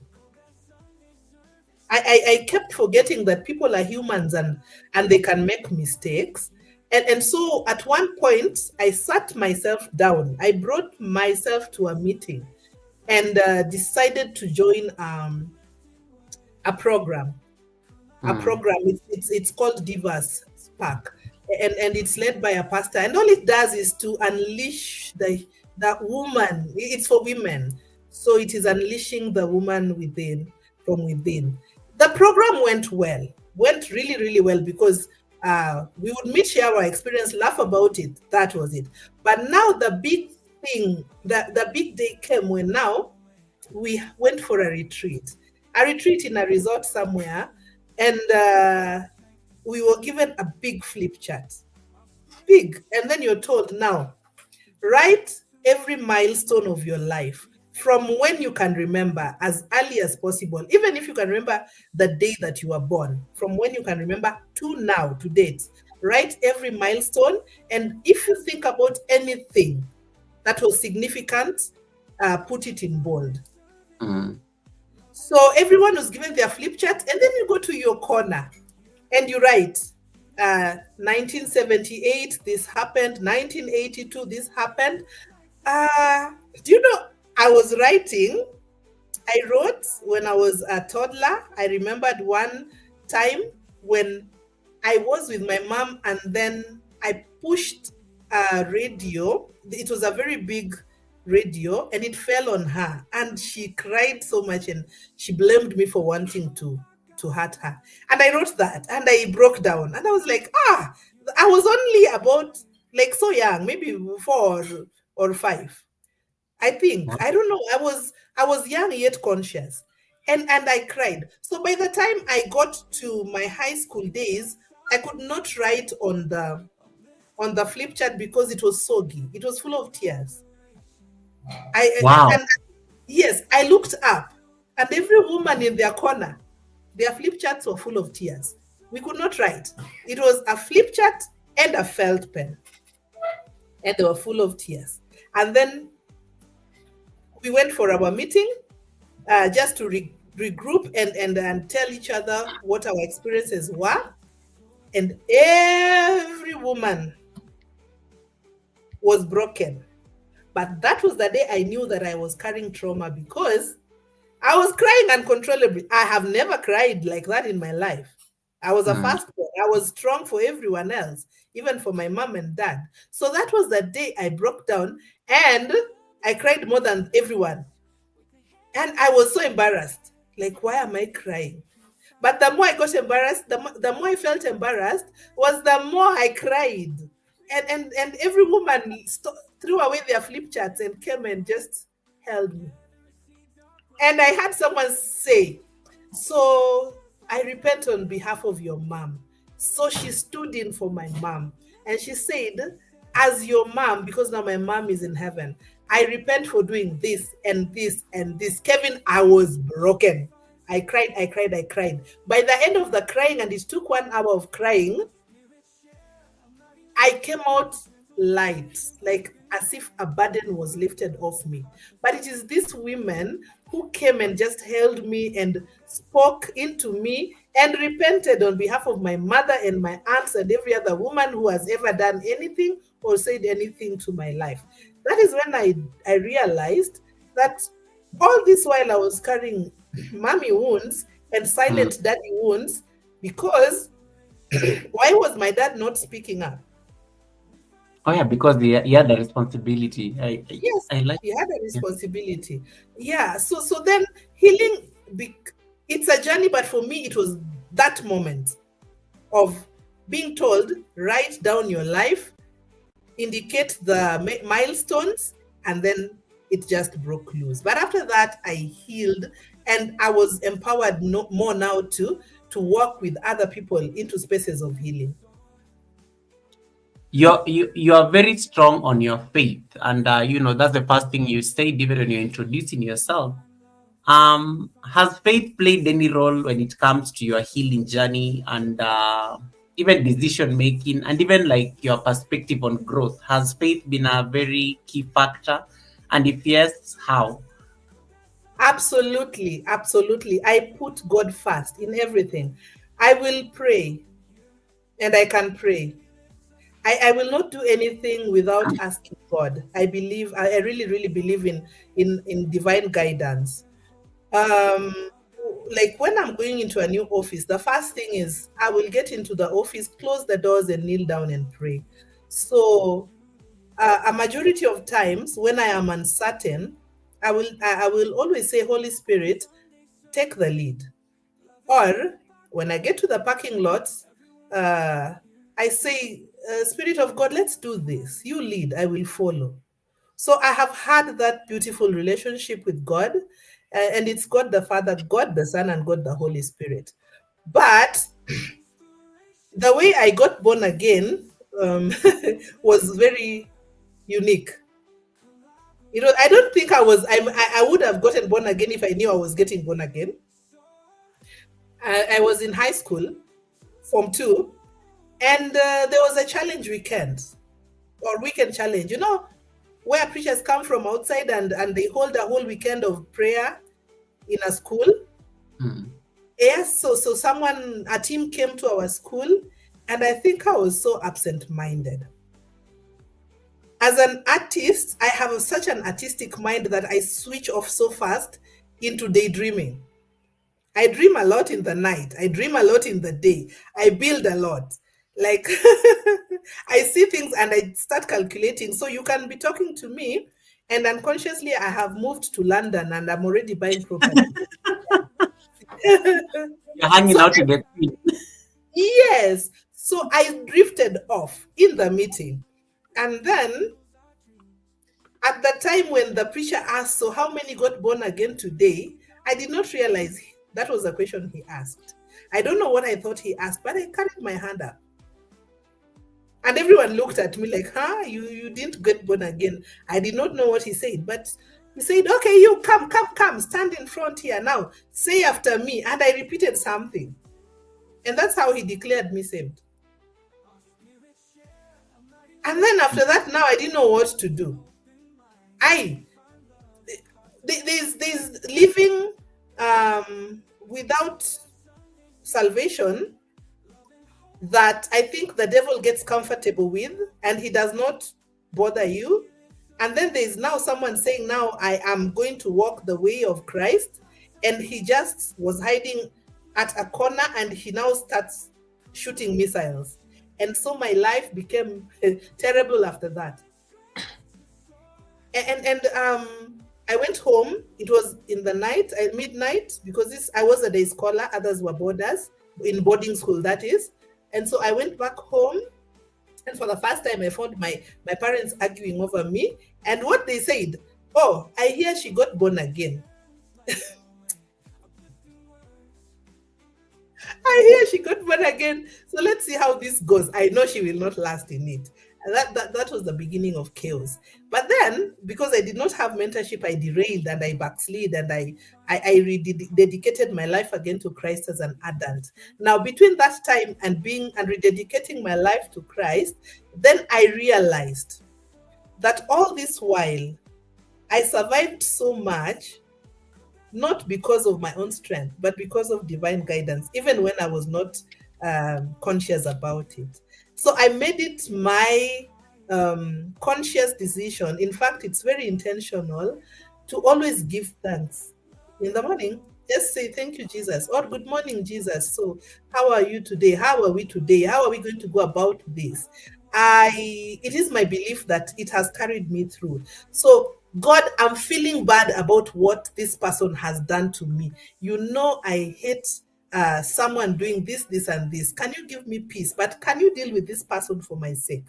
Yeah, those are the kinds of conversations I have with Jesus, I have with the Holy Spirit, saying thank you, saying that lead the way, telling him how I feel. Like, even if I want to steal something, I will tell him, you know, I want to steal this thing, but I know you will help me so that I do not steal it. Yeah, that kind of a thing. So yes, I have learned to let God lead the way, and I believe that I have experienced the way He leads me, that He has divinely protected me and led me. Uh, Days have been tough, not easy. When you submit to the leading of God, nothing comes easy, but He makes it bearable. Yes, so that is my experience as a born again Christian. I hope I've answered what you asked. Yes, I think precisely, because I think it's always important just to get to like understand, because this is also like a lesson, because you do work with teenagers as well. And that time, I think when that you have to go through that weekend challenge, you are a teenager, and that's when I think life and a lot is going on around that time. And you know it's important to clarify that. What do you think shaped your confidence in terms of, because you're a teenager, you're growing, as much as like there's certain there's and you said one thing, that you being the first one and you being told that you need to take care of your siblings, it made you not be very social as much as you would have wanted. So you never knew how to relate with people for the longest time. How did you get that confidence? Now, Flora, today we are talking about empowering generations. Now you are talking about empowering generations because you have been empowered. Yes. What is the cost? What is the cost of being the person who like can help empower the next person? You know, how did you? Because I'm sure it's not easy. I'm sure it took a lot of work. And one of the things I think you mentioned here is healing was a very crucial part, and you had to make peace with it in order for you to feel light. And you can only give when you are lighter. You can only give, I think, because if you're carrying a burden, I think it's not very easy to be able to be the one to offer yourself to carry other burdens, because you'll say, I already have enough drama in my life, I'm not going to bother. But how did you what helped shape your confidence and even purpose in order for you to embrace this mission of empowering generations? Right. As a child, I was a very creative child. That I Mm, remember very vividly. I only would have wished that I had an adult who intentionally held my hands. And that is why I hold hands, because I wanted that. For I do so many things just because I wished someone did them mm, for me. That's part of the journey of mentorship. For example, when I was about 12 years old, I read a I interpreted a piece of music without mm, having musical knowledge. I did not know that I did something magical until I became an adult and someone said, "Wow, that's a gift." Or I spoke French without learning, a bit of French that is, without yeah. ever learning how, just by reading my mother's dictionary. But when I took it to my school, I was in boarding school in primary. So when I took it to school, I was so interested in learning that language, and my teachers took the book, the dictionary from me. Mm, But when I grew up and I went to a college to learn French, I realized that I spoke very good French by myself. So I was really, really a creative child. Now, as I said, I did not have someone to mentor me or to hold my hands. I always wanted to. So I did not believe in myself until I met a teacher in my school, my art teacher. I studied art in high school. wow. And all that I remembered my mom saying was I was not good enough. I would not do things well enough. But then my mom was very creative. I always wanted to be like her. So one time I was in the art room, I created a piece that was exceptional. I did a painting that only my art teacher would do. And she was like, Whoa. "Wow, you are as creative." No, she said, "You have taken after your mother." Kevin, that was the moment. No one would take that confidence from me that I knew nothing. Even when my mom told me, I said, "My teacher, Mrs. Tado, has said I have taken after my mom, and that is what I'm carrying." So I learned to pick the positive. If you tell me anything positive, no matter how much I doubt myself, I will Mm, carry it and replay it in my head. So Mrs. Tado said that I am like my mom, because my mom was a self-taught dressmaker and designer. She didn't go to design school for that. And I was so good with my hands that I became one of her favorite students. And that was it for me. That was the word that I needed, and it shaped me. But then I realized that again I was called from a tender age into greatness. You can tell by the battles that you face. The more the battles, the more bright and or impactful your destiny is. And so uh, because I loved attending meetings. Like there was a youth meeting in town, I would attend it. I come back for meetings later because why did I go out as a teenager? But I went for a meeting in church or for some preacher who came to town or something, a youth seminar. And I would attend these so much. So then I developed the culture of listening to people who spoke well, spoke positive, and it affirmed, it brought out something in me. Because then I realized, wait a minute, what they are saying is inside of me. So I carry greatness. That was a confidence booster. But then thank God for the for internet. I think my power is running out. Okay, take your time. Welcome, Keisha. Welcome, Cloud Diesel. Thank you so much. I appreciate you stopping by. I'll see you later. Thank you so much for stopping in. Kanini Kanene, thank you, thank you, thank you, thank you, and thanks so much, guys, for staying on. There's a comment here by Dr. Stella. Dr. Stella says, I am currently on that healing journey as well. And trust me, it is messy. Just when you think you've made a step, something triggers you back. Yes. Something triggers you back. So I think this is one of the, Dr. Stella, make sure you connect to Flora and then she can probably link you up to that group, maybe even her own space. And then as you are talking about creativity, you had a question from BOK. Flora, what types of art do you like to collect? Are there any specific countries or artists you focus on? That is a question from BOK, all the way in the States. So you can just have that in mind because I think you said you love art, and I think that's your background speaks volumes a lot. Right. Okay, back to you. I think you are now good. We can continue. Yes, I've plugged my laptop. Okay, cool. Yes. So the reason I became confident by default because it was intrinsic. It was in me. So that any space that I walked into, I was given a leadership role. And so I had to just step up. I really just had to step up. But mostly my faith has really helped me and my past experiences. Yes, but I have found myself in leadership roles in every space. Well, initially, I thought I was an introvert, but that is because I did not interact with people so much when I was growing up. So I hid from people. And then I discovered another side of me once I got into the workspace where I just loved people. I love talking for a living. I love dealing with people. Yes. And my confidence comes from every small win that comes out of every season of my life or every person that I come in contact with. When it turns out well, my confidence is boosted. Let's talk about art. And I am going to share something fun now on your Instagram. So, you talked about, guys, look at Flora's Instagram. It is so colorful.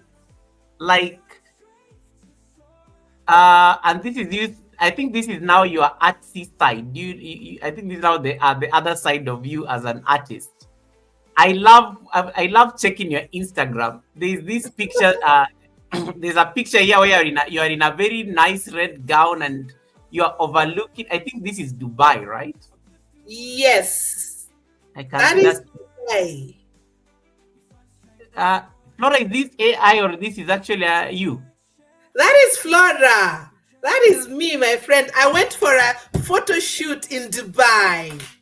Who does All that? right. Oh my god! Look at that. Like, I love this. And that. How did you take a photo in this thing? It's a Or a dress. video? Yeah. And there was someone taking a video of me from behind. Yeah. In the creek. It's called the creek. It's in the city. Oh my, it is so. This is Yes. beautiful. These are So you beautiful run. pictures.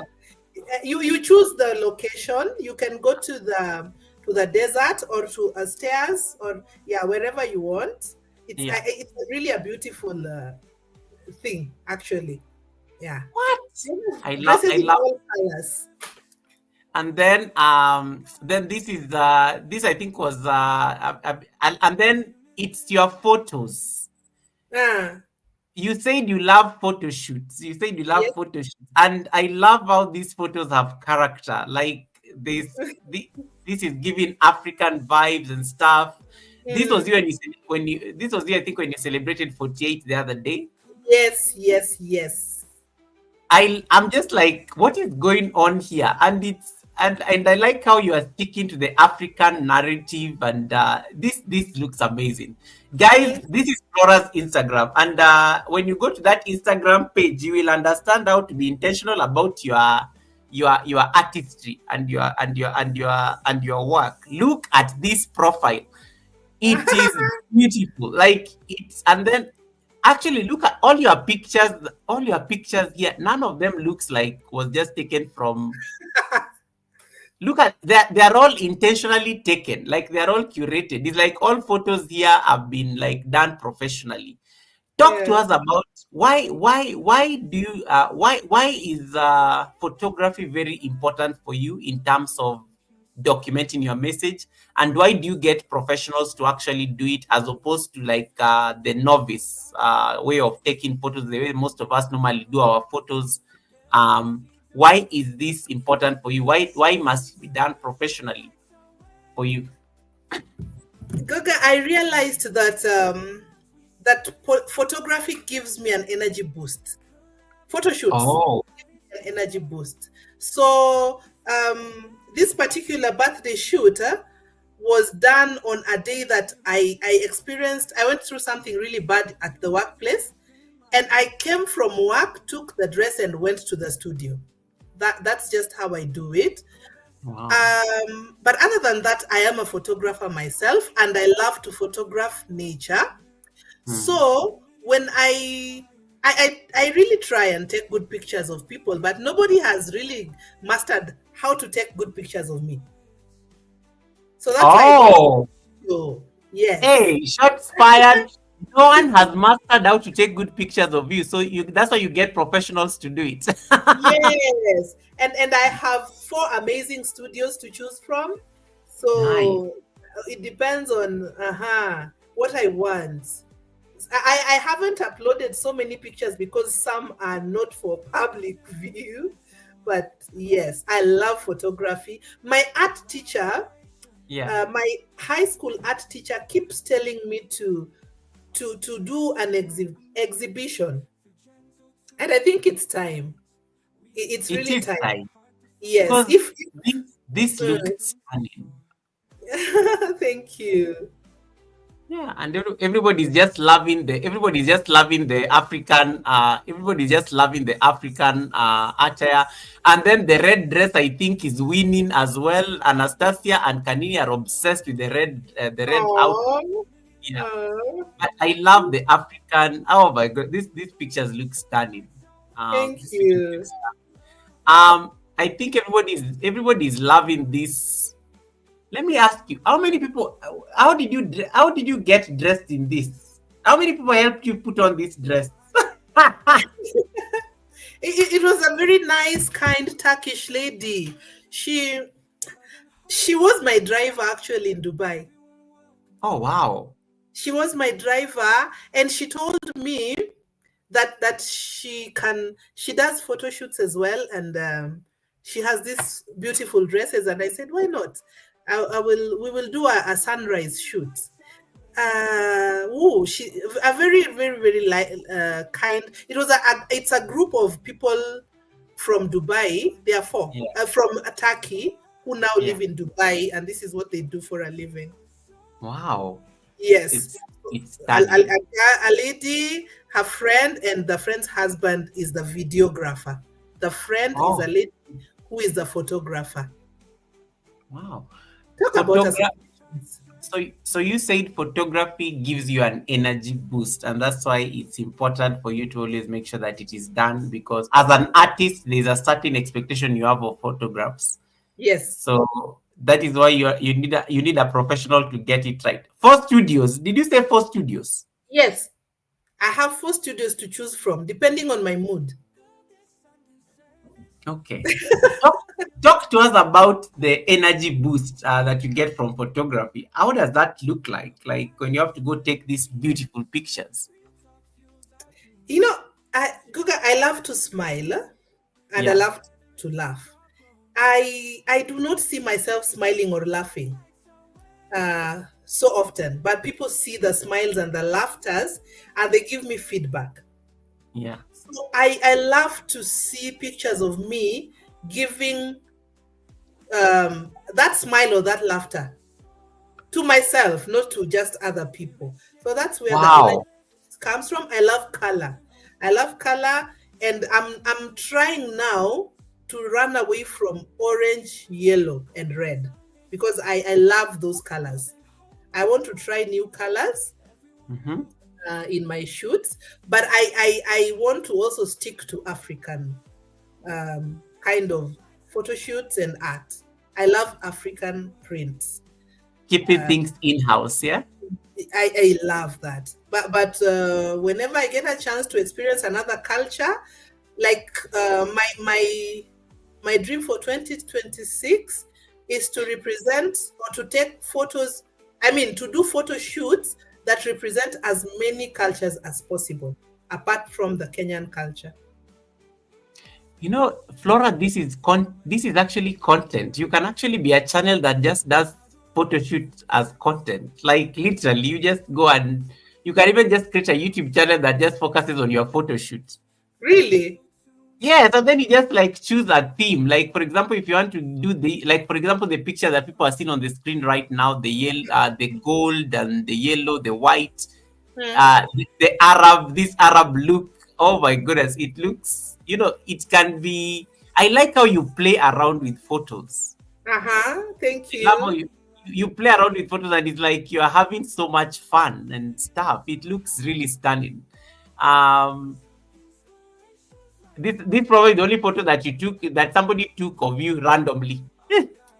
Thank my husband for that. and, This and is I'm sure I your husband. I don't know how much your husband. I don't know how many photos your husband had to take for this to be this to end up yeah, on Instagram. he takes and then I tell him, bring, let's no, delete, do it again. Uh well, Nice. Oh my goodness, this look he amazing. I guess tries. this is yeah. That's last year in Dubai. Oh, you went for the desert safari and stuff. Yes. And ha ha ha. The African queen. So I like how you say this for you is the energy boost. This for you is like a reflection of what you want to tell yourself. Um, Yes. what you want to tell yourself, the message you want to tell yourself. This is you want an image of you. You love smiling, and you want to see Flora smile at Flora. Yes, exactly. Exactly. Man, Because people tell me how much my smile means to them. And I'm like, Flora, your smile better mean something to you. Look at yourself smiling and yeah, tell yourself, good job, girl. I love this. I love these pictures. They're just like they're just stunning, and I there are also people love to already. travel. Which one? So I love to travel. So Oh yeah, would, and explains and this explains now Dubai and whatnot, right? yes. I do a lot of in internal, what is it called? Traveling in Kenya. Mm, Domestic domestic tourism. tourism. I love domestic tourism. Oh, and I'm developing a campsite. My husband and I are developing a campsite near the lake, Victoria, just for What? that. Yes, I So should upload the pictures one. It's coming up well for nice. domestic tourists. Yes, it is something that will bring out the Luo heritage. Oh wow. So this is yeah, that's beautiful. Putting the Luo heritage to the world.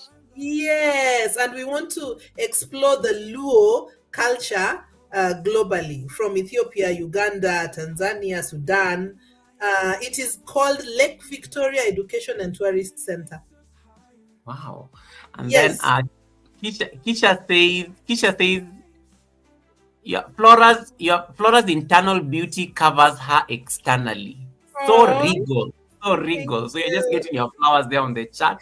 And then East African Workout Girl says, I love this because I used to do modeling part time. That Wow. is from East African Workout Girl. So I think guys, you can go to her Instagram and follow her on Instagram so that you stop asking me, Goga, can we like see again? Go look for Flora Koile. Go look for Flora Koile Kaki on Instagram and then follow her. And then you can get more of those photos. And you can get more of those photos. And remember, she has the copyright. So in case you want to use any of them for content, make sure you seek her permission. Make sure you seek her permission. What has been your favorite place to travel so far? Because artists, of course, they don't like, they cannot settle in one place. So they love being in different spaces to explore the world. Favorite place to be that you have visited so far? Well, um, my favorite place still remains at the shores of Lake Victoria, and I Hmm. want to go around Lake Victoria through to Uganda, and yeah, that has been it brings me a lot of peace. When you sit Oh, by the lake, there's the breeze. There's just the breeze. Now that I've gone back to Dubai a second time, I think I love the place, but I want to go to Ghana. I love Ghana more because of the culture. oh, nice. So any place that has a rich culture, Nigeria, Ghana, for me, I love those spaces where there is rich culture. That does it for me. But I'm used to explore the rest of the world, so I'll keep having a favorite every time. I Hmm. love I love nature. I love nature so much. Where there's water, where there's forests and greens, Hmm. I I could say Nyeri is my best because of the waterfalls. I could Oh say yeah, yeah, I could say Nanyuki is my best. I like where there is nature, I love it. amazing. Yes, and Uh, where and culture, nature and culture. nature and culture, nature and Yes. culture. I want us to transition into public service as a public Yeah. service, but I know we cannot talk about it so much, but it's Mm. important because I told all these people that you and I did work together at some point. Let's talk about our work and our service to this nation, this great republic of Kenya. Oh, Goga. Let us talk. So, guys, the reason it's important for Flora and I to discuss this part because it's going to also give you at least when Flora talks about empowering generations, she's not just speaking to the children, the teenagers, or the adults. She's also speaking to like people she works with. You know the people, and she mentioned very well. She's been in positions of management, supervision, where people have to work under her. And I like what she said about that. I needed to focus on my own healing because I was having stuff under me and it gets overwhelming because I'm not able to be the best manager, the best leader to them because I still have to do my own internal inner work. And I like how she was very direct about that. Ifeanyi, welcome, Ifeanyi. How you doing? So Flora and I worked together. Flora, how many years did we work together? Because it was long before Five? we, yeah, 5 years. Yeah, Mm, we worked together for like 5 years. It feels like we worked together for like 10 years or something. I know. Yeah. So we worked together for 5 years at while I was in government. Flora is still in government, so I left government over a year ago and stuff. So we did work together with her, and we worked in one of the most sensitive installations in this country Mhm. at a very difficult time. And I think I just want to give you your flowers because thank you for being the leader that you are. Because I think you made me become a better person. You made me like not be afraid of making those boss moves because they were necessary until eventually when I when I was making a decision to leave government, for example, Flora is the first person who knew. Nobody else knew in government. She's the one who knew. Because she's the one I lead. Because she created that space, like she created that space of being a mentor that I could easily share with her that sensitive information when I'd made the decision. So thank you for being the leader that you are for the 5 years that we worked together there in public service. And yes, you are an amazing person. And thanks so much for empowering and making me see that yeah, it's possible to grow. It's possible, and it's okay to actually, it's actually okay to outgrow places and move on. Thank you for always making that very clear. And you are a different breed, to be honest. You know, there are people who will fight for you to like stay where you are, but for you are like, no, get the wings, fly, get the wings, fly. So thank you for that. I think thank you for that. Thank you for that period that we did work together. David Ant is asking, was okra served at work? Flora, Flora, we never even ate okra in the office. It has never happened. No. Mm-mm. But Goga took his coffee seriously. Coffee. No, no, no. I have not had my coffee. Let me have my coffee first. Then we can talk. I miss working with you. I really do. It was one of the best I miss you. seasons. I miss us. I miss us during that time. Wow. It just used to be like a small family, I and know. yeah, it was a very, it was a very interesting time. And even when I was going through my own healing journey, because I went through, I think I went through my own healing journey when you are watching that process. You watched it unfold. And I remember when even when I made a decision to, like, take up a practice, because I was depressed as a result of what happened that time and whatnot. I like how you just stepped up and you just say, do whatever it is that you need to do in order to, in order to be at 100%. And that's not going to be my question. Like, leadership. How do you find leadership, especially you're a woman of faith, so Christianity is a big part of your life. Empowering for a generation is a big part of your life. How do you still manage to stay firm as a leader and still get the work that you still have your faith as a Christian, you still have your side things going on, because you do many things, you are an artist, you are always creating things and doing stuff, and you are still able to manage people like Goga in a professional setup and still be firm, but with a lot of grace, because you never raised your voice at anybody, but it was very firm. You made a decision. So how are you able to like still achieve that? Because most people will take advantage and say, aren't you a Christian woman? Why are you saying things, why are you telling me this and you're a Christian? Yet it's a work setting and a decision has to be made. So Mhm. tell me how you normally, how do you find that? Because I know I've since transitioned. I know I've not seen you since back when you left, when we parted ways, in an office setup at least. But Mhm. how do you get to find the balance, especially when you are leading teams, so that they are not crossing those boundaries? Uh-huh. Yeah. Um, I have made it, as you have said, first, it's my faith. So I have made it my assignment to Mm. study the Word of God and study. Like, I can ask myself, what would Jesus do when it comes to this? I have studied biblical characters like Daniel. You know, Daniel was a public servant, that Oh. kind of a public, yes, Daniel was an officer of that government system then, and he was exemplary.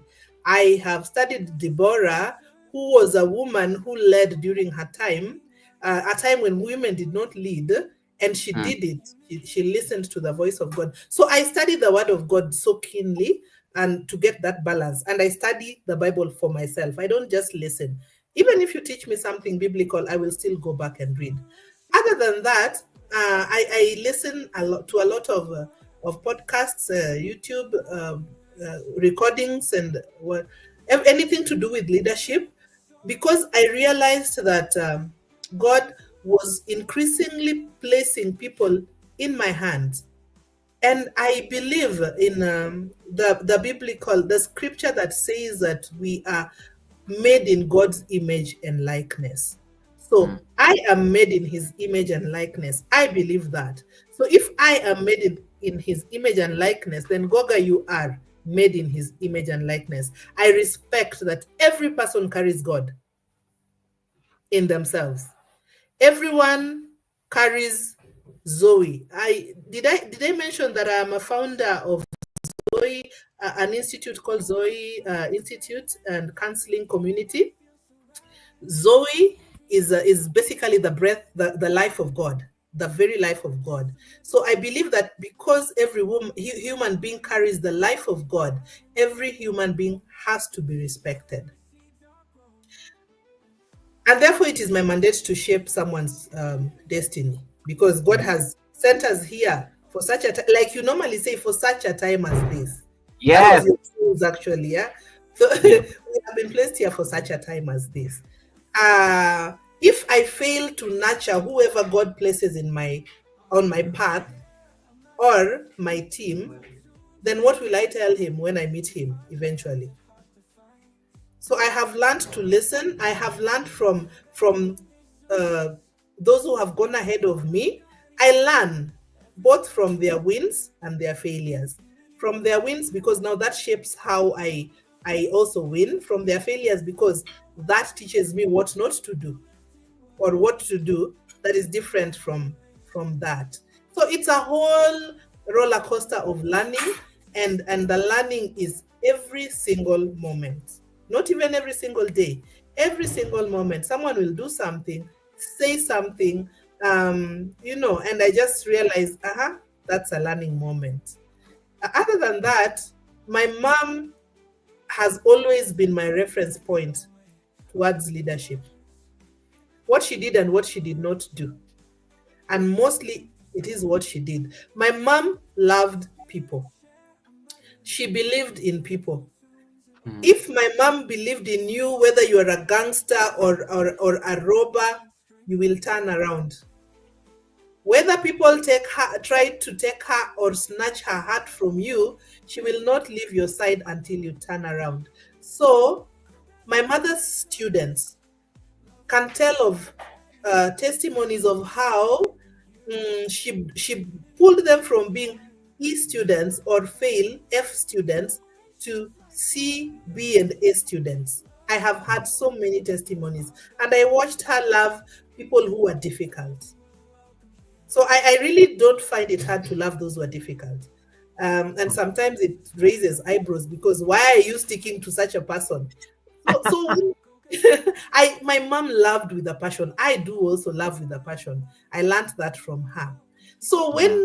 when you talk about yourself, let me tell you, Goga, you made my life easy as a leader, because I have Oh. cross O. If I say O, it means O. So you really, really made my life easy as a leader. One, because you're so full of innovation and solutions, and you're a problem solver. That is what every leader needs. Eh. You don't just come with a problem, you come with a solution. And my days working with you was so fulfilling. Of course, and your love for good things. Who wouldn't? Yeah, Goga, you're the. Didn't we have a coffee maker in the office because of you? Who buys a coffee maker in a government office? Hi. That was crazy. Oh my, yeah, we got a coffee maker and people just used to say, Yeah. but I remember when I asked you to approve it and you said, it was unprecedented. Nobody had ever asked for a coffee maker, and it wasn't Yes. exactly wrong to not have a coffee maker in the office. Mhm. So, Yes. I mean, guys, they bought it because they could not Mhm. justify like refusing my coffee maker. I made a Mhm. case for it, and so Flora had to sign for it, and she was like, she was shaking her head the entire time. Because, I know. And when I went to my next office from the one we shared, I asked for something big and they said, no, this does not happen in government. And I said, no, it does. It can happen. It has never happened. It can happen. At the back of my mind, I was thinking, what would Goga do? Goga would push for it. And so I pushed for it, and that thing was bought. So Thank you for that. You also made me believe that things can be done in these public offices where bureaucracy takes precedence. Exactly, and I think and thank you for creating that environment as well, because at least you gave us through your leadership. At least we knew that we could innovate. I could have just been go to work, do my part, go back home, Yeah. do what is in my job description, move on. But Mhm. you created at least an environment where we at least we had to think, we had to come up with all these amazing ideas to make sure that at least we are winning those awards and being the best performing unit. And it was because, of course, of the leadership there. And I just want to say thank you. Rosalind is saying that yes, it's good you guys are giving your flowers this while you're still alive. Kisha is saying that was a simple request. Coffee and tea is essential in my office. So Kisha, let me give you context. So in where Flora and I worked in government, they provide tea. They provide tea, but me, I'm not a tea person. I am not exactly a tea person. I'm a coffee person. So, and I don't take like the instant coffee. So it has to be brewed. So I kept on saying, if the office is providing tea for everybody else, and me, of course, I refuse to take instant coffee because I just don't take instant coffee. I need a coffee maker. And they could not understand where this was coming from. I think Flora had no problem. Flora travels. Flora has a very good worldview. So for Flora, she was not even seeing the problem with it. But it is now the people are supposed to buy the machine that were having a problem with it. But Flora said, but we also have it here, and it's not expensive. So, so we got a coffee maker. I got a coffee maker. Now the only problem, I had to get coffee. Now you have to get the coffee beans. You have to Yeah. get the coffee beans. But trust me, I was the only person who used to have that coffee before everybody else now started having coffee with me. So people used to say that is Goga's coffee maker. But yeah, eventually the coffee culture picked up before everybody else went different ways. Yeah. And we could feel the aroma from so far down the hallway. You Is could tell that Goga is in office. I miss those days. I miss those days. Especially The long in corridor. Oh my goodness. Guys, you have two. You can ask Flora three questions about me in case you want receipts. Take advantage before we move on from these questions. You have three questions to ask Flora in case you want any receipts about me and the office during the time we work together. You can ask her three questions, and then I'm going to close that chapter. Once you run out of your three questions, we have moved on.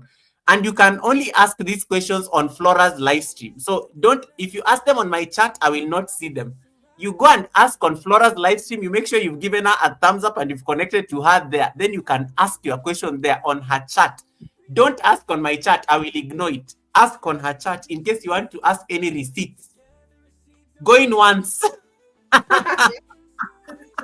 do you Going once. remember your screen? Yeah. Sorry, Do you remember your screen? The one you Flora, used as a computer. Flora, why are you telling these people these things? Yeah. I'm Why going you to ask answer this one's question. This man why loves you good telling me things. about my screen? Oh my goodness, no. You love Those are good receipts. things. You love good things.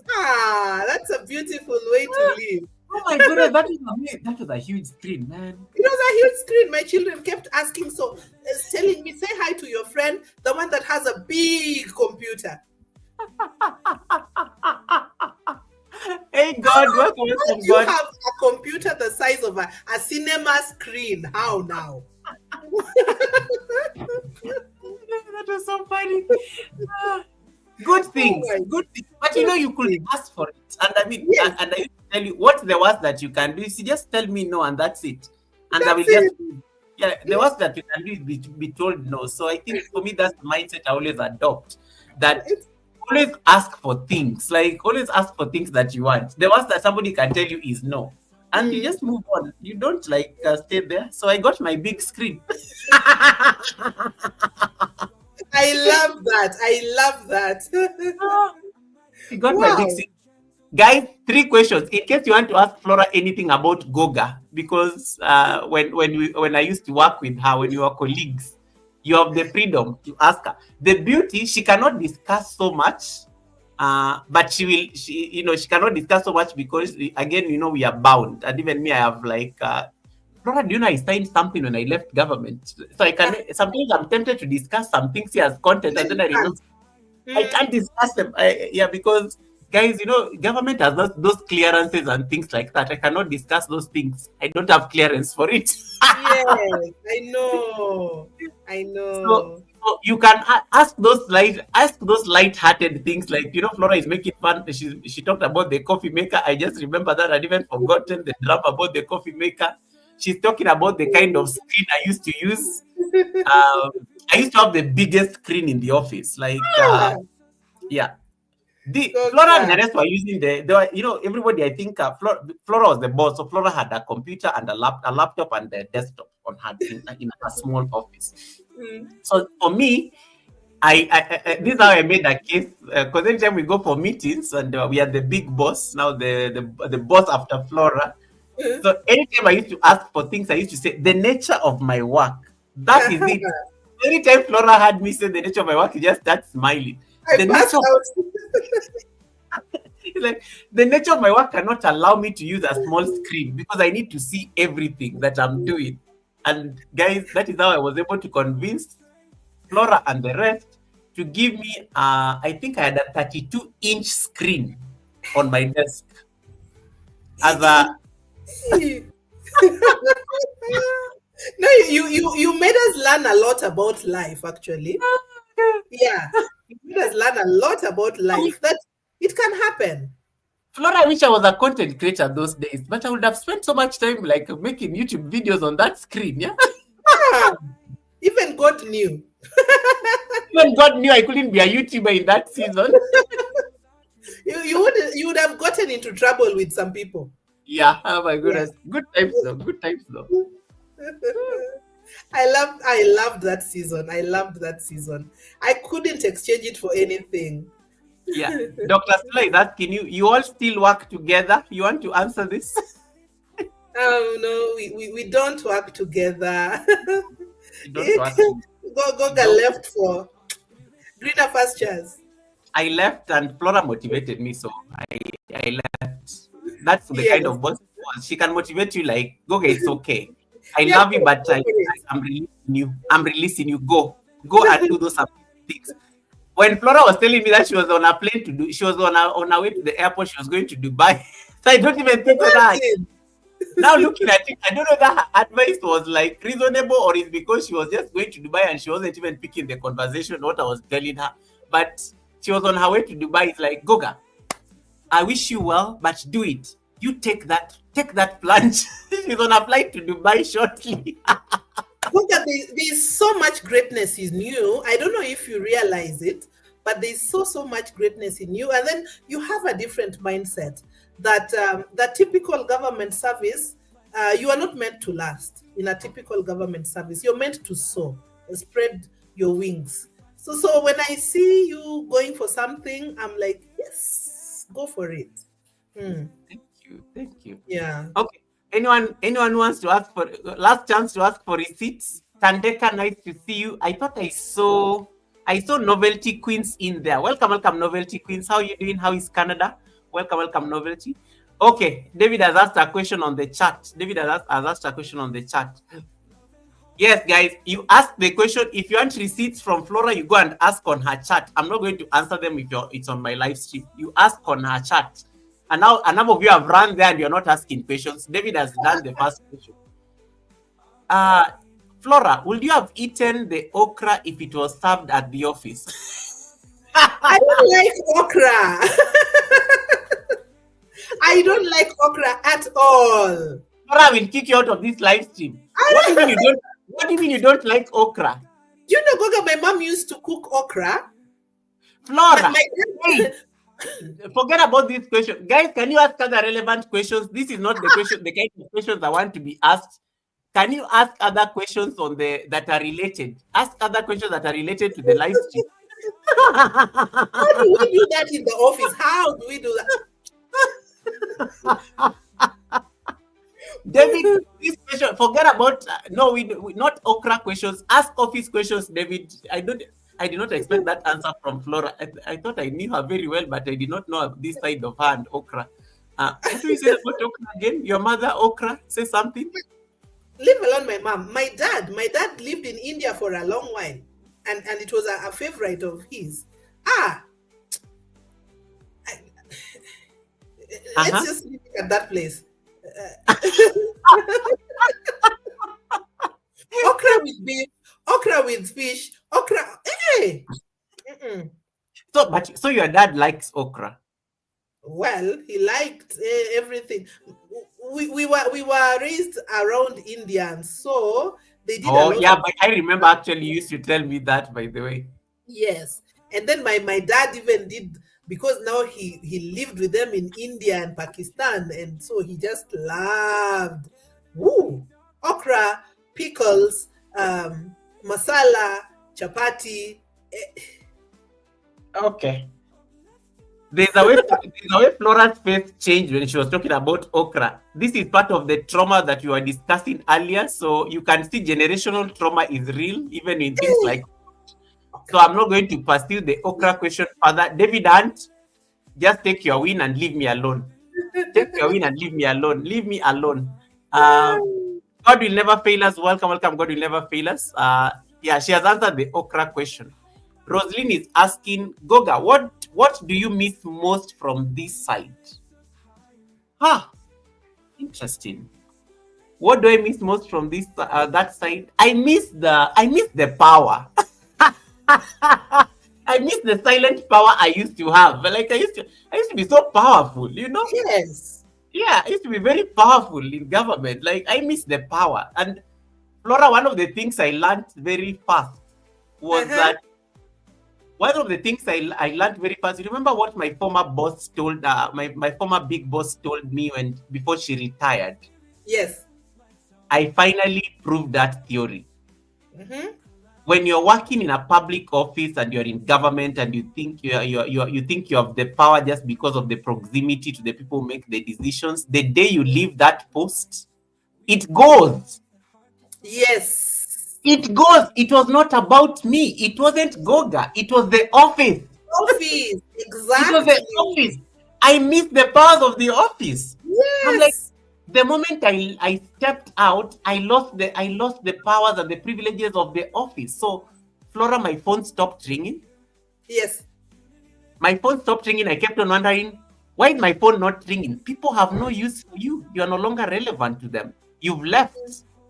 That was Mm-hmm. so painful. It got me depressed for 3 months. Mm-hmm. Yeah.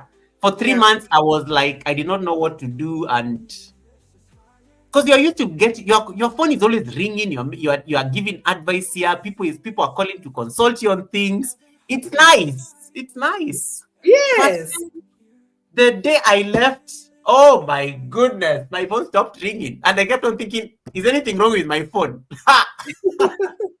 So, Roslyn, what I miss in public service is the powers of the office. Because but the lesson that I learned shortly after that was that it was the office, it wasn't me. People are not like making calls because Goga is special or anything. It was Mm. because of the office, my office. So, Yeah. and yeah, that's all I miss.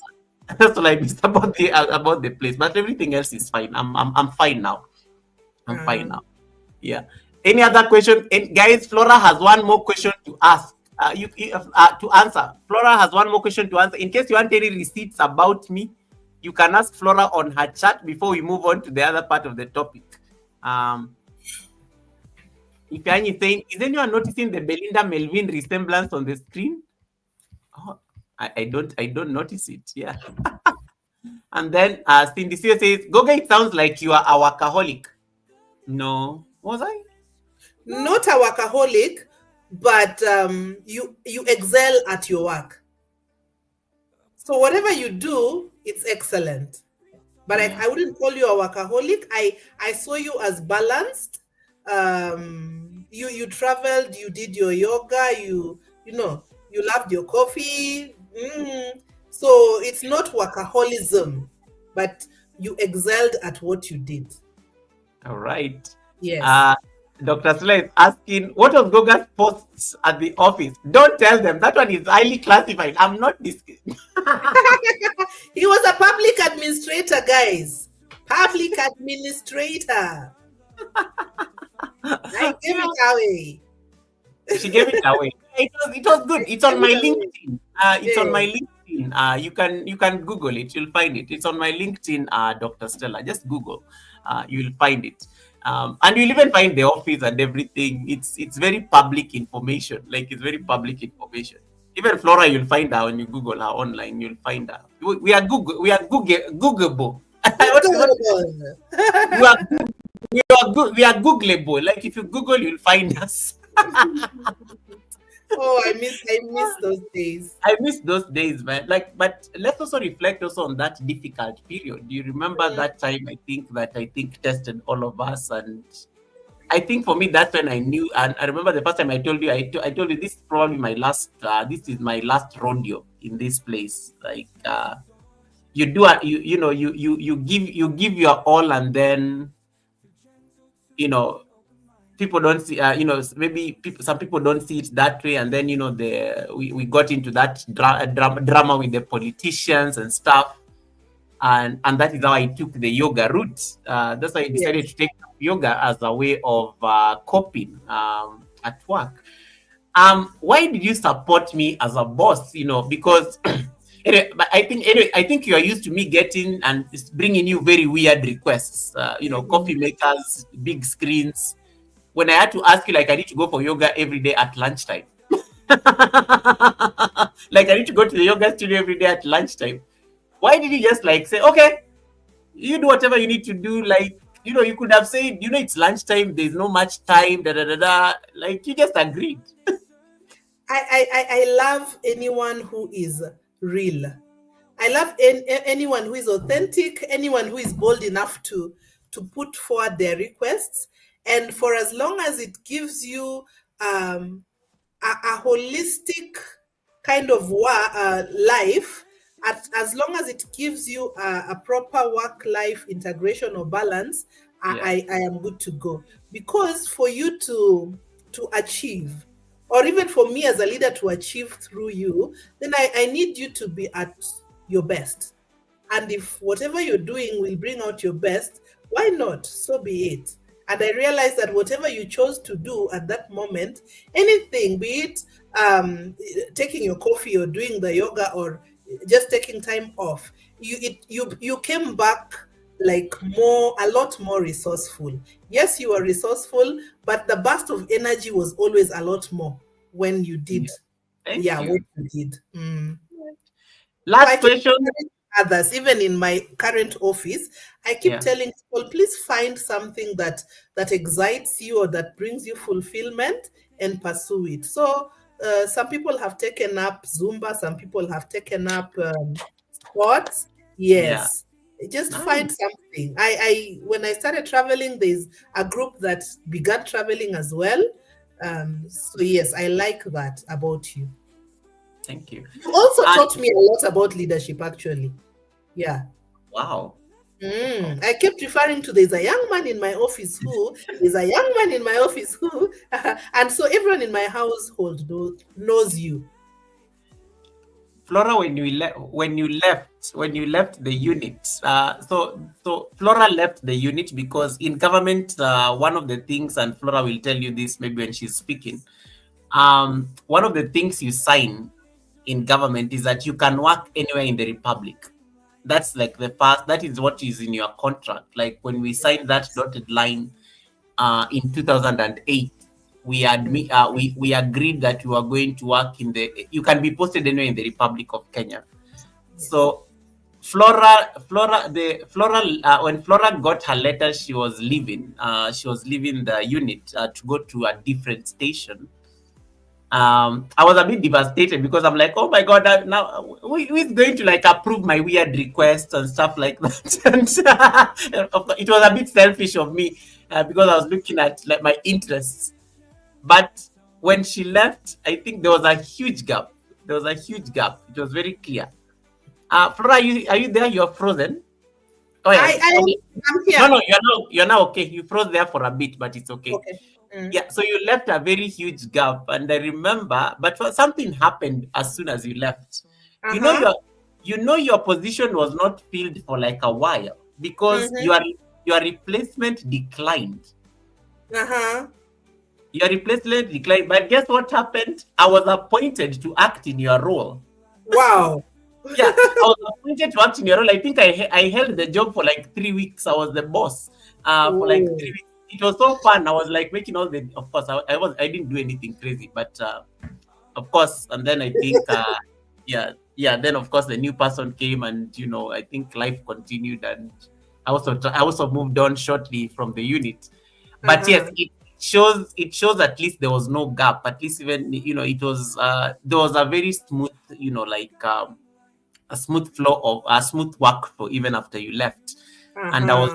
I was just honored that they entrusted me to like even make it very formal that I'm the acting administrator in during your transition and your leaving. Wow. Mm. But yeah, so thank you so much for your leadership. Your leadership speaks for itself, and I think it was a great time when we worked in government. And I know you're still there, and yeah, it's interesting outside there, as you said, because the beauty. So, guys, the difference between Flora and I is this: Flora came from the public sector, joining the public service. I came fresh from high school. I got a job even before I started university. So Mm-hmm. I joined government, and then for me, I did not have the outside experience. Flora had the outside experience looking in, coming in. I Mm-hmm. needed the outside experience because the entire reality I knew was just public service. So she always used to give me those stories about what happens out there, the realities of out there, targets, goals, and things like that. I love how she like gave me that bit of worldview. And so even when I was making the transition outside to leave, I think it helped just getting her opinion and just listening to what she had to say. So, yeah, great conversations. I think. Thank you, thank you. We are done with the questions. You had a chance to ask Flora receipts about me. You did not take advantage of it, so we are moving on. Uh, Rosalind says, Flo, I think I'll also host you soon so that I get authentic reviews of those days when we worked together. Ah, exactly. Why not? Why not? Why not? Ooh, I have so many stories. Ay, ay, ay. Do that. So that you Even laugh. Rosalind wants reviews about her channel. Oh my goodness. About herself. About herself. Okay. We got a blessing here from Cindy Siwe Kunene. Thanks so much, Cindy Siwe Kunene, for the blessing. Thank you. Uh, thank you so much for that blessing. And she was saying, hello, beautiful Flora. Thank you so much for that blessing, Thank Cindy. you. Thank you, thank you, thank you, thank you. Okay. I think the questions have been answered. We move on because it's almost 3 hours. Can you imagine? Time flies like What? crazy. Can you And imagine? I'm You're still wondering got what you're much going to to be say. discussing. You were wondering what you're going to be discussing the other day when we Yeah. were for the call. Hmm. But don't worry, I'm almost done. I'm getting to us just the tail end. Let's talk about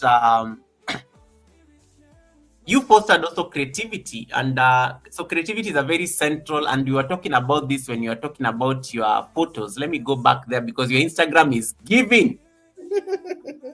Oh, today you have made me look at my Instagram with a different eye. Yeah, your Instagram is giving. Like, guys, this is you can go check out Flora's Instagram so that you can. I know you guys love receipts too much. You can go so that you can click on them individually. Um, this is artistry, and this reveals a lot of work you do as an artist.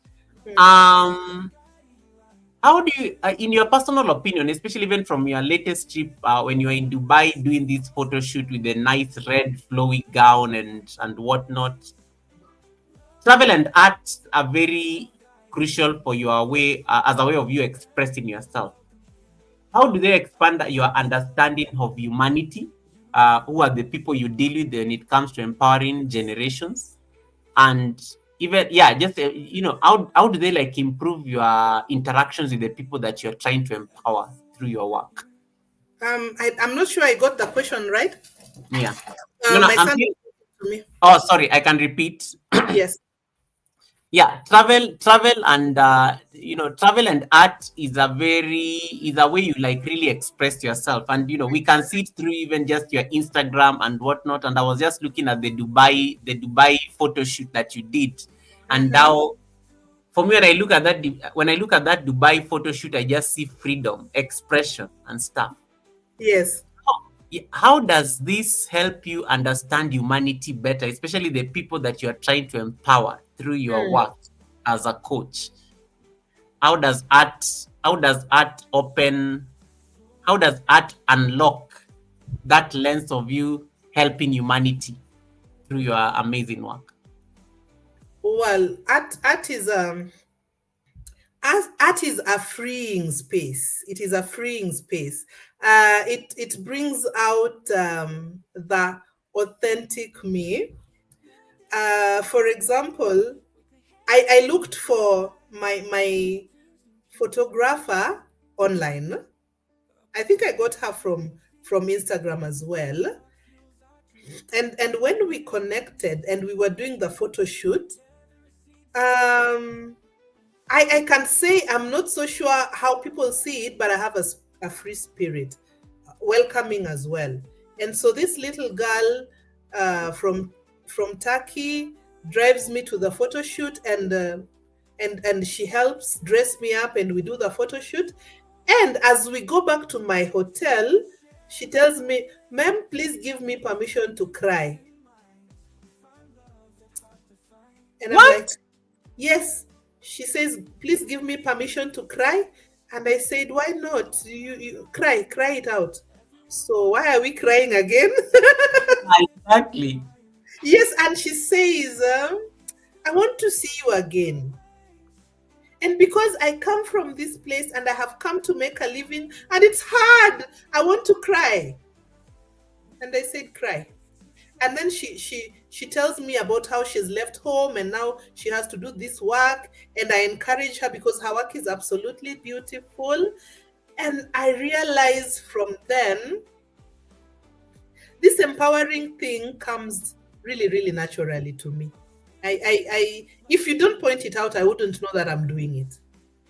Like I really had to think about it because you pointed it out. I thought it was a way of life or a way of living. But art and travel, it just exposes me to people. I have gone to, I have traveled to rural areas in Kenya, very rural areas. Um, I just went for a drive in a place beyond my home, and this place had I met a young boy. I met a young boy who was almost hitting his exams, and all he wanted to do when he grew up was to be a driver. Well, I traveled. I found him. He said he wanted to be a driver when he grew up.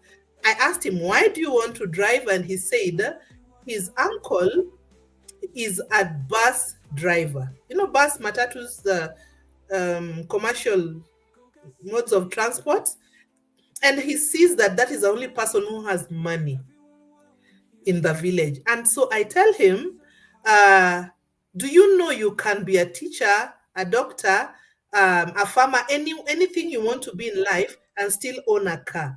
And that boy was in shock, like, "Huh? So you mean anyone can own a car?"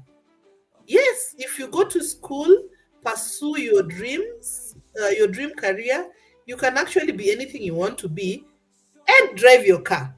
You don't have to be employed by someone.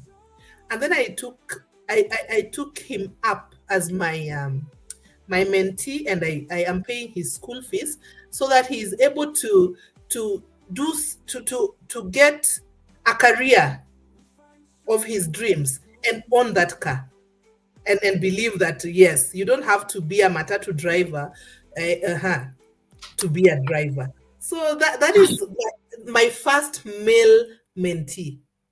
I've always brought up girls, but this is my first boy child. So that is Wow. what travel does. I'm not so sure about art, but travel makes me get people like that.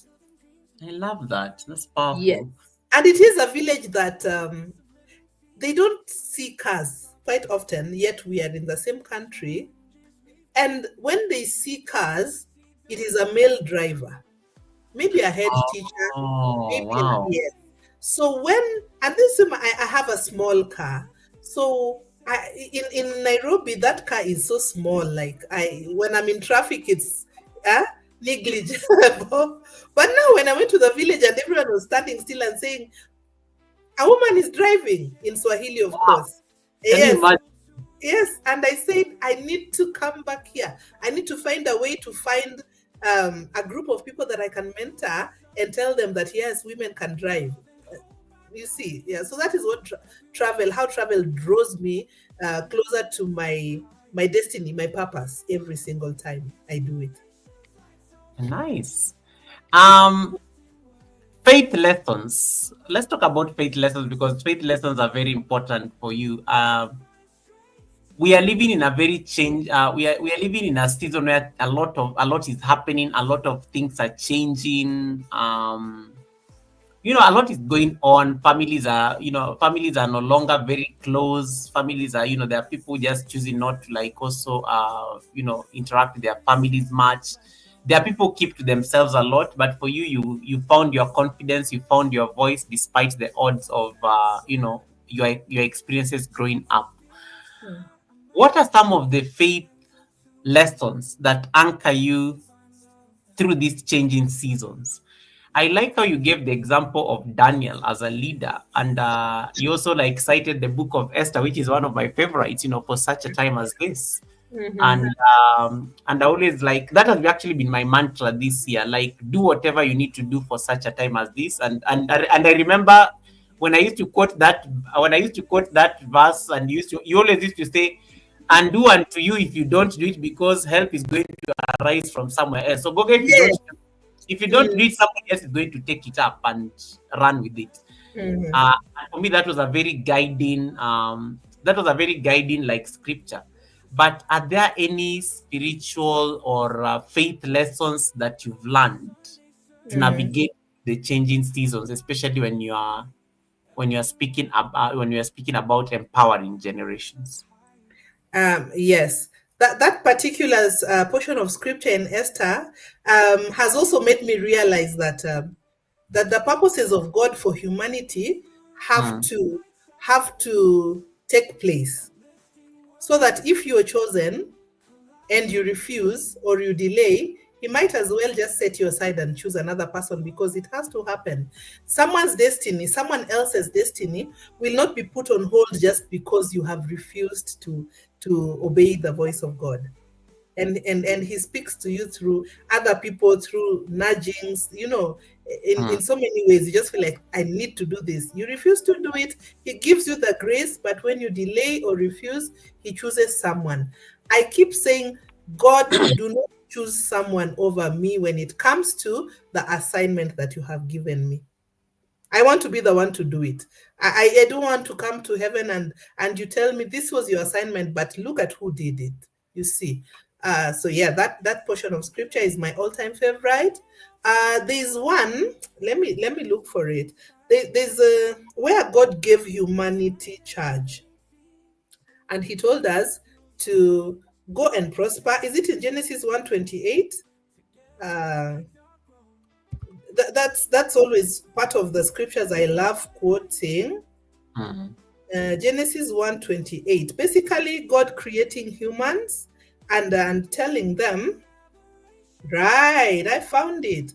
God Yeah. blessed them and said to them, He blessed man and woman and said to them, be fruitful and increase in number. So we are meant to be fruitful in all seasons. Every time we are meant to be fruitful, increase in number, not just by giving birth, but by multiplying yourself in everyone. Yes. Everywhere. So the excellent nature of Goga should be seen in your team, in your children, in everyone you come across. So people will say, this must have been Goga's mentee, this must have been his influence. So increase, be fruitful, fill the earth, and subdue it. That means just have authority over what God has created. Rule over the fish and the sea and the birds in the sky. Rule, just take authority, because God, don't rule over people. That is not a mandate that God has given unto us, but rule over what He has created. So we need to increase, be fruitful, subdue, rule, just be the great person that God has created us to be. So that is basically my foremost scripture, knowing that God had given me this mandate from creation. Everyone should follow that. And then there's this one of do not conform to the patterns of this world, because the systems of the world are here to stay. We have a lot of information. It's for us to choose what to take and what not to take. Negative and bad information, we are meant to starve it, because when you give them life, that is when they affect you. So I love the scripture in Romans 12 2, that says, do not conform to the patterns of this world. Whatever the world may put forth as the way to go, or the best way to go, may not be what God wants us to do. So do not conform to the patterns of this world, but be transformed by the renewing of your mind. So I keep trusting God to have my mind renewed every time. And then how do I renew my mind? It is by learning new things, by letting myself be guided by the Spirit of God, by aligning myself to the right people. Because I'm aligned to you, Goga, I am on your life and I am meeting so many other people that I wouldn't have met. Or because I was aligned to you at some point, I learned how to travel. I told you that I would not have known that I can travel outside of the country if I did not talk to you during one of your travels outside. So then I realized, wait a minute. I don't just need to go to Kisumu, Nyeri, Mombasa. I can actually save my money. You introduced me to the money market funds, even though you were way younger than me. You know, that those are great lessons that I learned. And now I'm able to save up money, not only to invest, but to travel the world. Like I have a whole bucket list. So renewing your mind, be ye transformed by the renewal of your mind, then you will be able to test and approve God's will. His good, pleasing, and perfect will. There is God's permissive will, where we just decide that we are going this way. God will permit it because He has given us the power to have a willpower. You know, He will not impose Himself on us, but then that He will permit. But there is the good, pleasing, and perfect will that when you seek Him, you will realize that this is really the way to go. Most of us see that God's good and perfect gift, will, is so difficult to attain. So we go our own ways. But trust me, the school of the Holy Spirit has to be passed. That exam, you will go round and round that mountain until the day you will say, God, I surrender. I'm now going to do what you want me to do. Woe unto you that you surrender when you're too old. So I love encouraging us to surrender to God's will when we are young enough to enjoy the seasons that come with pursuing our purpose and destiny. So those are a bit of the anchoring spirit. Scriptures that help me navigate through life. There is a verse in Proverbs as well that says there are ways that are pleasing to man. I'm paraphrasing. There's a way that is pleasing to man, but in the end it leads to death. So we may look at something as quite pleasing, but it is not God's way, and it will lead us to destruction. Death does not necessarily mean physical death. It can mean spiritual, where you are separated from the Father because of disobedience or because of walking away from His path. So yes, Scripture guides me a lot in this journey. I hope I Thank, made sense. thank you. And I think I love the reactions on the chat. Cindy Siwe Kunene is just like saying, yes, Flora, yes, Cindy, all this excitement. I want to see it on Flora's chat. Yeah, I want to see that excitement on Flora's chat. Go and type it on Flora's chat, Cindy. But thank you so much for that. Thank Thanks so much for you. that. Yeah. Thank you. Um, I like also what you said about. I like that verse you quoted about the Genesis. It does not just apply to multiplying in the real sense of it. I like how you used it in terms of numbers, whatever it is that you are doing. Go, Mm, yeah, go and prosper. I like how you actually say go and prosper. The idea was you're supposed to prosper, you're supposed to increase. yes. Be it if it's a channel, be it if it's like a community, growth Mm, is supposed to look like that. Like you're supposed to prosper, you're supposed to thrive. Uh, yes. I, I think I did not look at it from that lens, and I think I just got an inspiration right there. Mm. Second, yeah, so I have two more questions, and then I see that there's anything on the chat, and then then we can release because I know it's almost 3 hours, and I know tomorrow is a Monday. Um, Storytelling is also like something that you really love, and you've talked about it, and it's also part of just these conversations around empowering empowering generations. Um, as a creator, I know you're also still growing, and you're still trying to find that footing and what works for you. What are the stories that you're still learning to tell? Like because I know being a creative and a coach, sometimes there's some stories you want to learn how to tell them. um what are bless you what are those stories you are still learning to tell as Flora? Um, what I am really learning to tell is my story meant to encourage another person without necessarily trauma dumping Mm. Oh, or without oversharing. Because sometimes I tell a lot of stories, but there are times when I kind of want to step back because I realize that either I have just dumped my trauma onto someone. It may create a negative effect, not what I expected it to create. So yes, that is what I'm trying to navigate.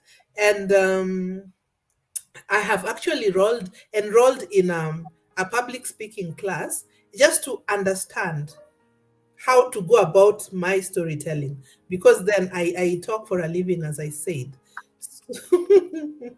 it's important. Very important, Yeah.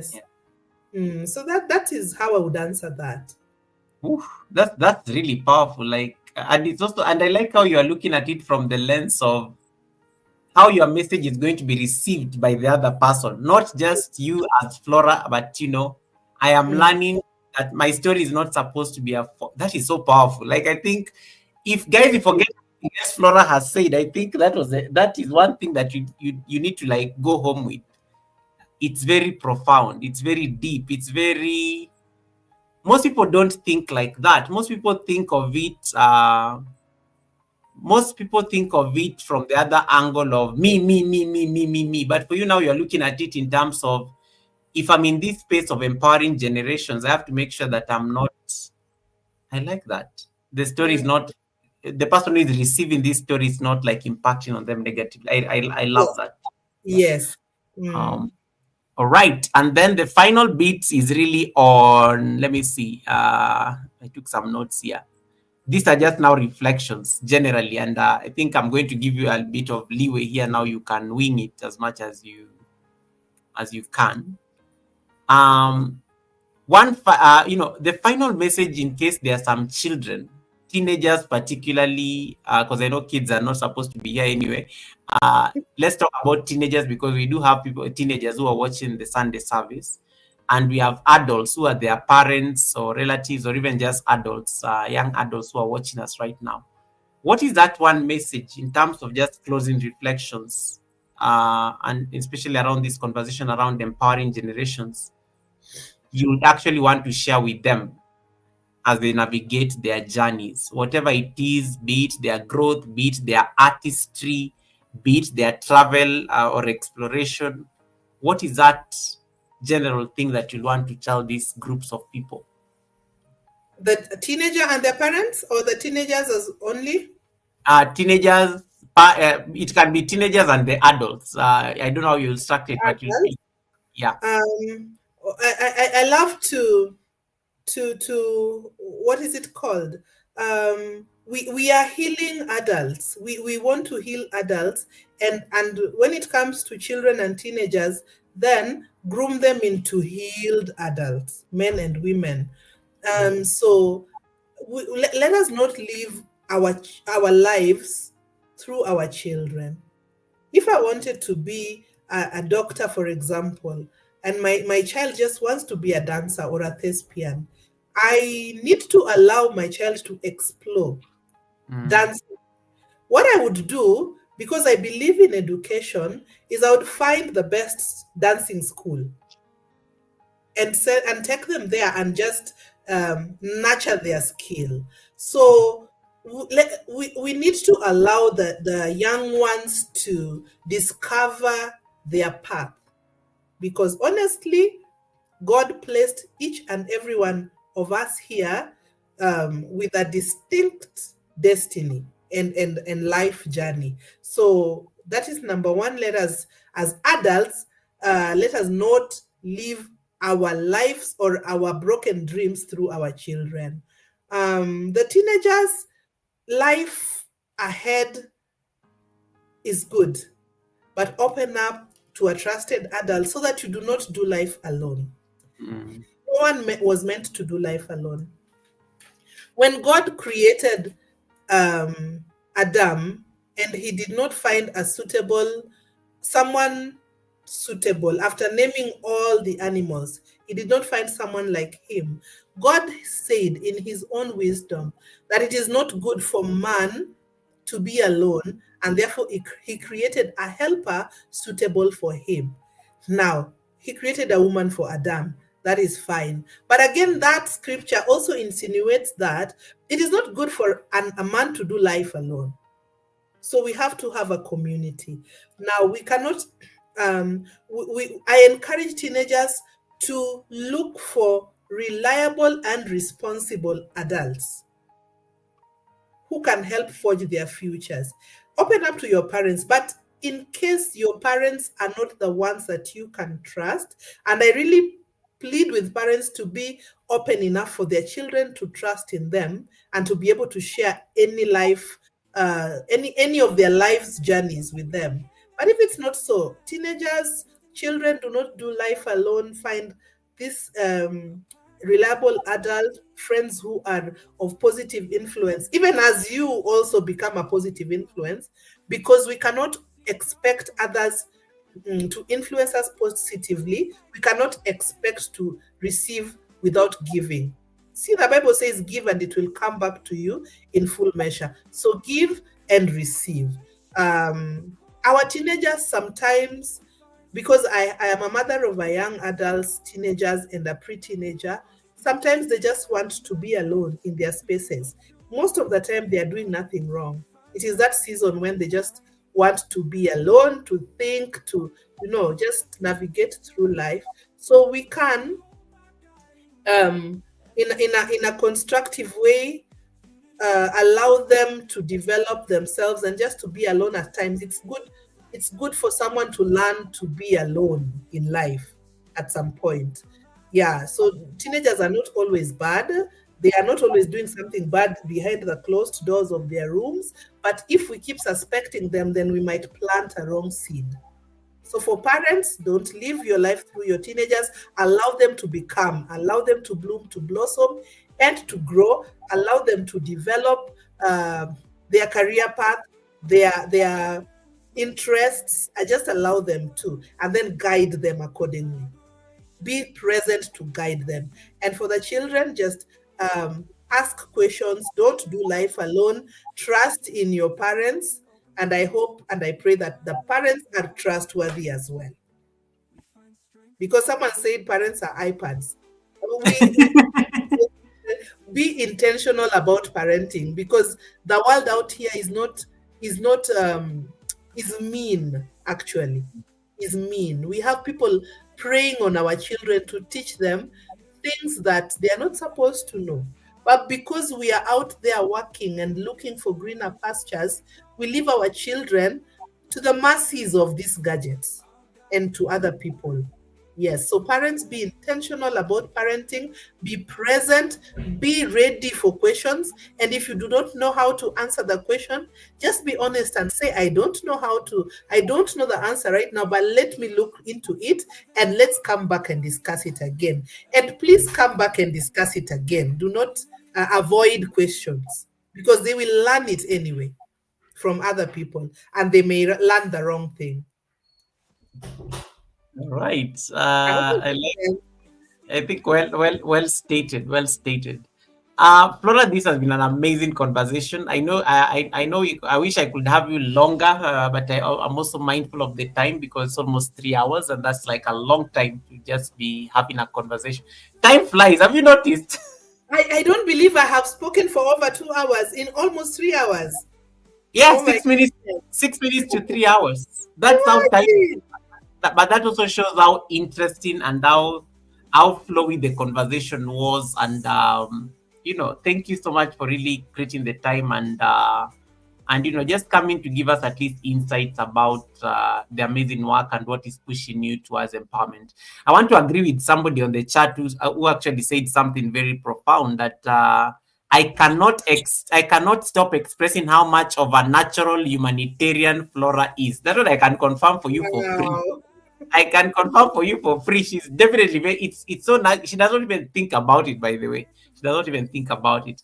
And then David Ant has been begging like for you to give one at what was that one thing that Goga had to be reprimanded for? Ah, no. Did I I have any can't. did I have any I did not have any disciplinary thing that you I, repeat. I believe you've been a good boy since childhood because no, I can't. I can't Mat- remember. I did not have a matrix. No. I we did not really enjoyed working with you and learned a lot more than even I think what I gave. we did not have any matrix. No. I did not have to write you any matrix. No. But you helped me do a matrix. Oh, yeah. Uh, Yeah. David, you had it from the coach herself. I have an impeccable record. I like avoiding trouble as much as possible in what, especially in professional settings. I don't That's true. like trouble. Yeah. And you mind your business. You really, really do mind your business. Thank you.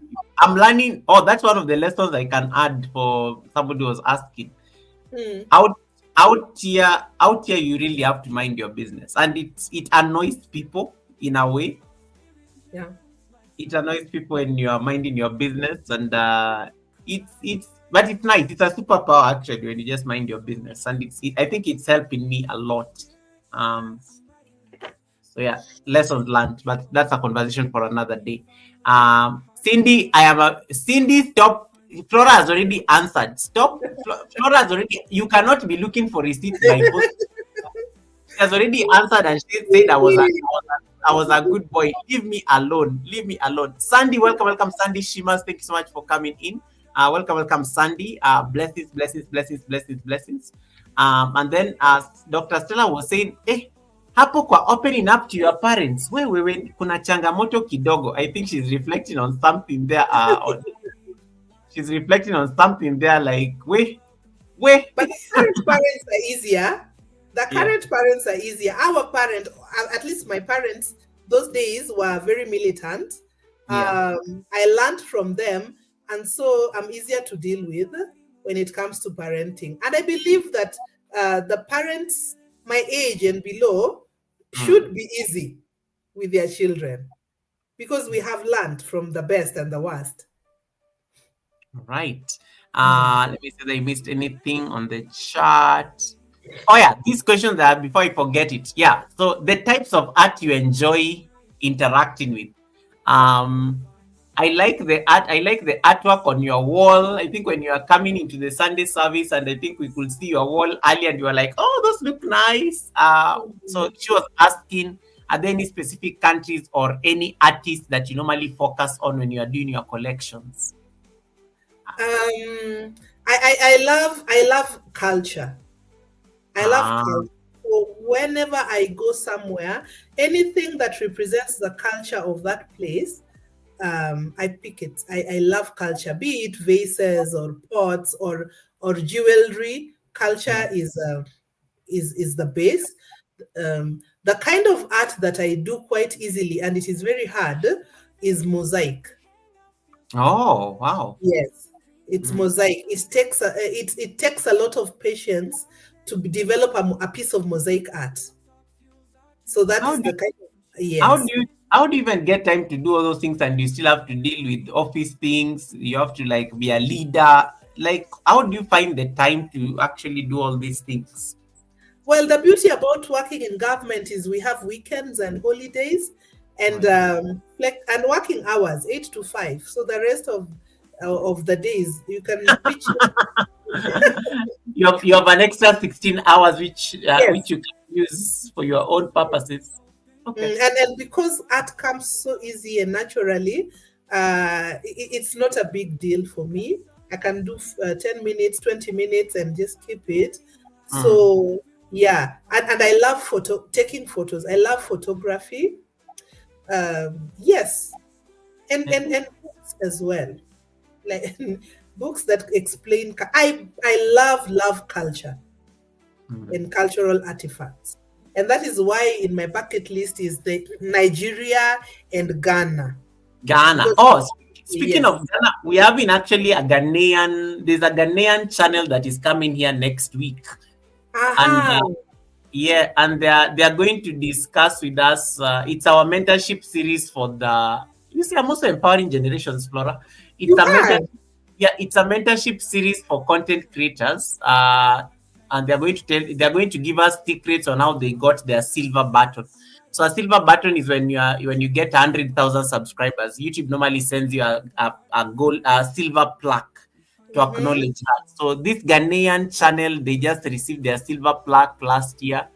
Mm-hmm. Um, was it last year or early this year? I think it was early this year. So they got their silver button early this year. So they're coming to give us some tips next Sunday, Aha. for us to be able to appreciate the journey. So yeah, so Ghana is going to be here next Sunday. I'll be in. I'll be in. God willing, I'll be Yeah. in. Yeah. So Stella agrees with you that mosaic is amazing. It teaches you, she says, it teaches you a different level of patience. The different level Exactly. of patience. Okay, Exactly. Yes. okay, okay. Guys, any question for Flora? I think Oh, I've answered. she asked about the artists. Yes, Uh, yes, my my artists. my all-time favorite is Rosemary Karuga. Mm. Rosemary Karuga is a mosaic artist. Okay. Wow. Yes. Ooh. Okay. What will you tell, like, so Dr. Stella, she was asking this question earlier. You know, she's currently on the healing journey, and she admits that it's messy. And I think she's just thinking of the analogy of how you ladies, the flip chart was wet because of Mhm. tears. Yes. Um, and so she says, just when you think you've made a step, something triggers you Mm, back. mm. Up to factory settings. What would you say to, let's say, somebody who is going through this same kind of scenario, like you are trying to push your healing journey, but you are taking a step back? Yeah. Embrace the mess. Ooh. Embrace the mess. I always say that my scars are my stars. Mm. Just simply because you have a scar because the wound healed. So it is the scars that sometimes remind you of the mess of the journey. But embrace the tears, embrace the. I always say, if I have to, I will take a bottle and go far and just break it on a wall and scream loudest if that will let it out. So it is messy, yes, I agree 100%. Embrace the mess, one mess at a time. The healing will come. One mess at a time, embrace the mess. And I also liked what you said earlier about this journey of empowering generations, one adult at a time. I loved how you captured that. Guys, it's been 3 hours. We can speak to Flora here the whole day, but I know tomorrow is a Monday. I think she just gave a punchline. Embrace the mess. Your scars are your stars. Yeah. Put that somewhere on a t-shirt. Put that on a t-shirt somewhere, guys. That is like Would profound. I? Put that on a t-shirt. Someone put that on a t-shirt. I'm embracing my mess. Yeah. And growth is always messy, by the way. It's always Yes. messy. It cannot be, it doesn't look nice. It I, doesn't look nice. it's not comfortable at all. It doesn't look nice. It's Yes. always messy. A lot of I'm sure if Flora, I'm sure if Flora had her way, that she would have told you other things that of course, we are not at liberty to discuss about Yes. growth generally. Mm. Uh, but yeah, it's a very messy affair. But people always see the final product and they think it was easy. I always say ask the what happened during the journey. Don't ask for Yes. the destination. Just ask for the marking scheme is the journey itself. Mm-hmm. Yeah, That process. the process Ooh. itself. That right Mm. there is marking scheme. Because people see the final product and they're like, hey, this person look like they've got their life put together. Some of you, I'm sure you can bet. How many of you before Flora came here, you're just like, oh, life coach, she's going to teach us about empowering generation, but you see, she had to give a story. Then you're like, yikes. So it Mhm. wasn't clear, it wasn't clean. It was it was a lot of like it was a process. It wasn't like a straight line. It was a Yes. process. Yes. Right. So Flora, the last part we are going to do is I don't know what is the plan for your channel. I know this channel. I know you're a very casual YouTuber, very extremely casual. Like I think you post when you want, when you feel like it. Um, what is the plan? But I think I see you more busy on Instagram. I think Instagram is where you are pushing the product more. Um, is any plan to make YouTube more permanent or it's just exploratory? I want to explore it. I Mm, think for a long time I've never known how to go about it, or what content to post. mm. People don't tend to listen so much to gospel. Yes. Yes, and also I'm really. I talked to my studio and I told them, please, I really need you to help me do the first YouTube video, so that I Ah, can help me going. So yeah, my friend V is somewhere helping me restart it, because it's been on for so many years. And the reason why I opened this channel was because I needed to heal from my mother's passing on. oh wow. Yes. But when I started posting, I realized that it brought out a lot more pain than joy. So I Oh, drew back. Yes.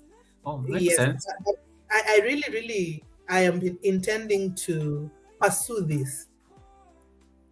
Are there any other platforms that are more comfortable for you, like when it comes to pushing out what you're doing? Where do people find you more? Because I see in a lot of interviews. I see in a lot of interviews because meaning you have a message and people enjoy listening to that message. But is there a way we can put this message somewhere where you become the custodian of this message? Of the message. That is something I need to work on, and I really need help. It's good to say that, to say it when we need help. Yeah. I am so much on TikTok, but it's not passing the message across at as I would want it to. Oh, okay. Yes. So my hope and belief is that by January 1st, I would Hmm. have this, my YouTube account really up and running with the kind of empowering content Okay. that should be here. I just don't want it to be Yeah. a place just for anything. It has to be something that shows growth and empowerment, something positive that builds. Ah, Mm, being intentional, living with intentionality, even in terms of the empowering of the generations. I like yes. that. I like. And I mean, and take your time. I never knew that for you, your channel was a space of dealing with grief. And I know sometimes when that object that becomes the source of grief, when as you continue healing, of course, now there's a different way you look at it, probably. So I think, take your time, take your time, take your time, and I think it can be, it's going to, you'll figure out your rhythm, you'll figure out your rhythm. Thank Right. you. Thank Yes. you. Yes. Mm, David and say their scars are a testimony of the healing. Scars are a testimony of the healing. Right. exactly. So the last thing and the last assignment you have here before we release you. So I'm going to put you on a solo layout so that you can sign off.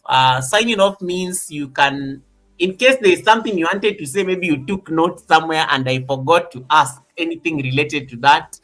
This is usually the chance where you wrap the entire conversation up, and then you tell people bye, and just make sure that your message is not lost, and then we'll be able to like release you. I'll end your live stream, and then we'll be able to like let people go. All right.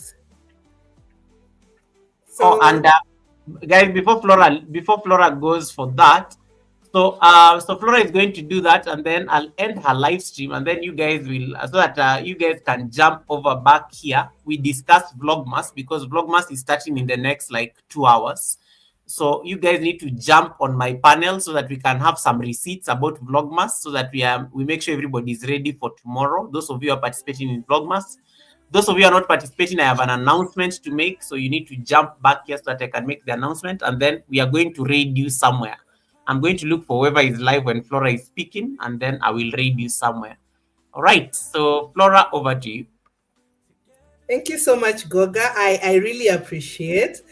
I was so skeptical about this moment. I didn't know what to talk about, but you have made it so easy that wow, I'm amazed. So in my love for empowering generations, and generations means a family, a child, an adult, like giving a job to one person, and the job will the work will pay their school fees, the children's school fees, who in turn will become people who are valuable in the society. So that is the cycle of empowering generations. I am an educationist as well, so I educate quite a number of students, and I am only now looking to extending the aspect of education now to college, because we have gone through high school and I have a few high school leavers. So that's the journey that I enjoy most. But on my bucket list, the next 5-year plan is to build 2 safe houses. Safe houses are scarce in this country, and because I have been in the legal space for a while, I have realized that we don't have safe houses for men. We have safe houses for girls and for women, those who are in contact with the law and those who just are running away or are escaping battered or toxic relationships. uh, when we need to place men in a place that heals them, then men do not have a space. So that is my next agenda for humanity. One man at a time, build a safe house somewhere out there where men can be stashed away to just heal and come out as a positive people of influence in this society.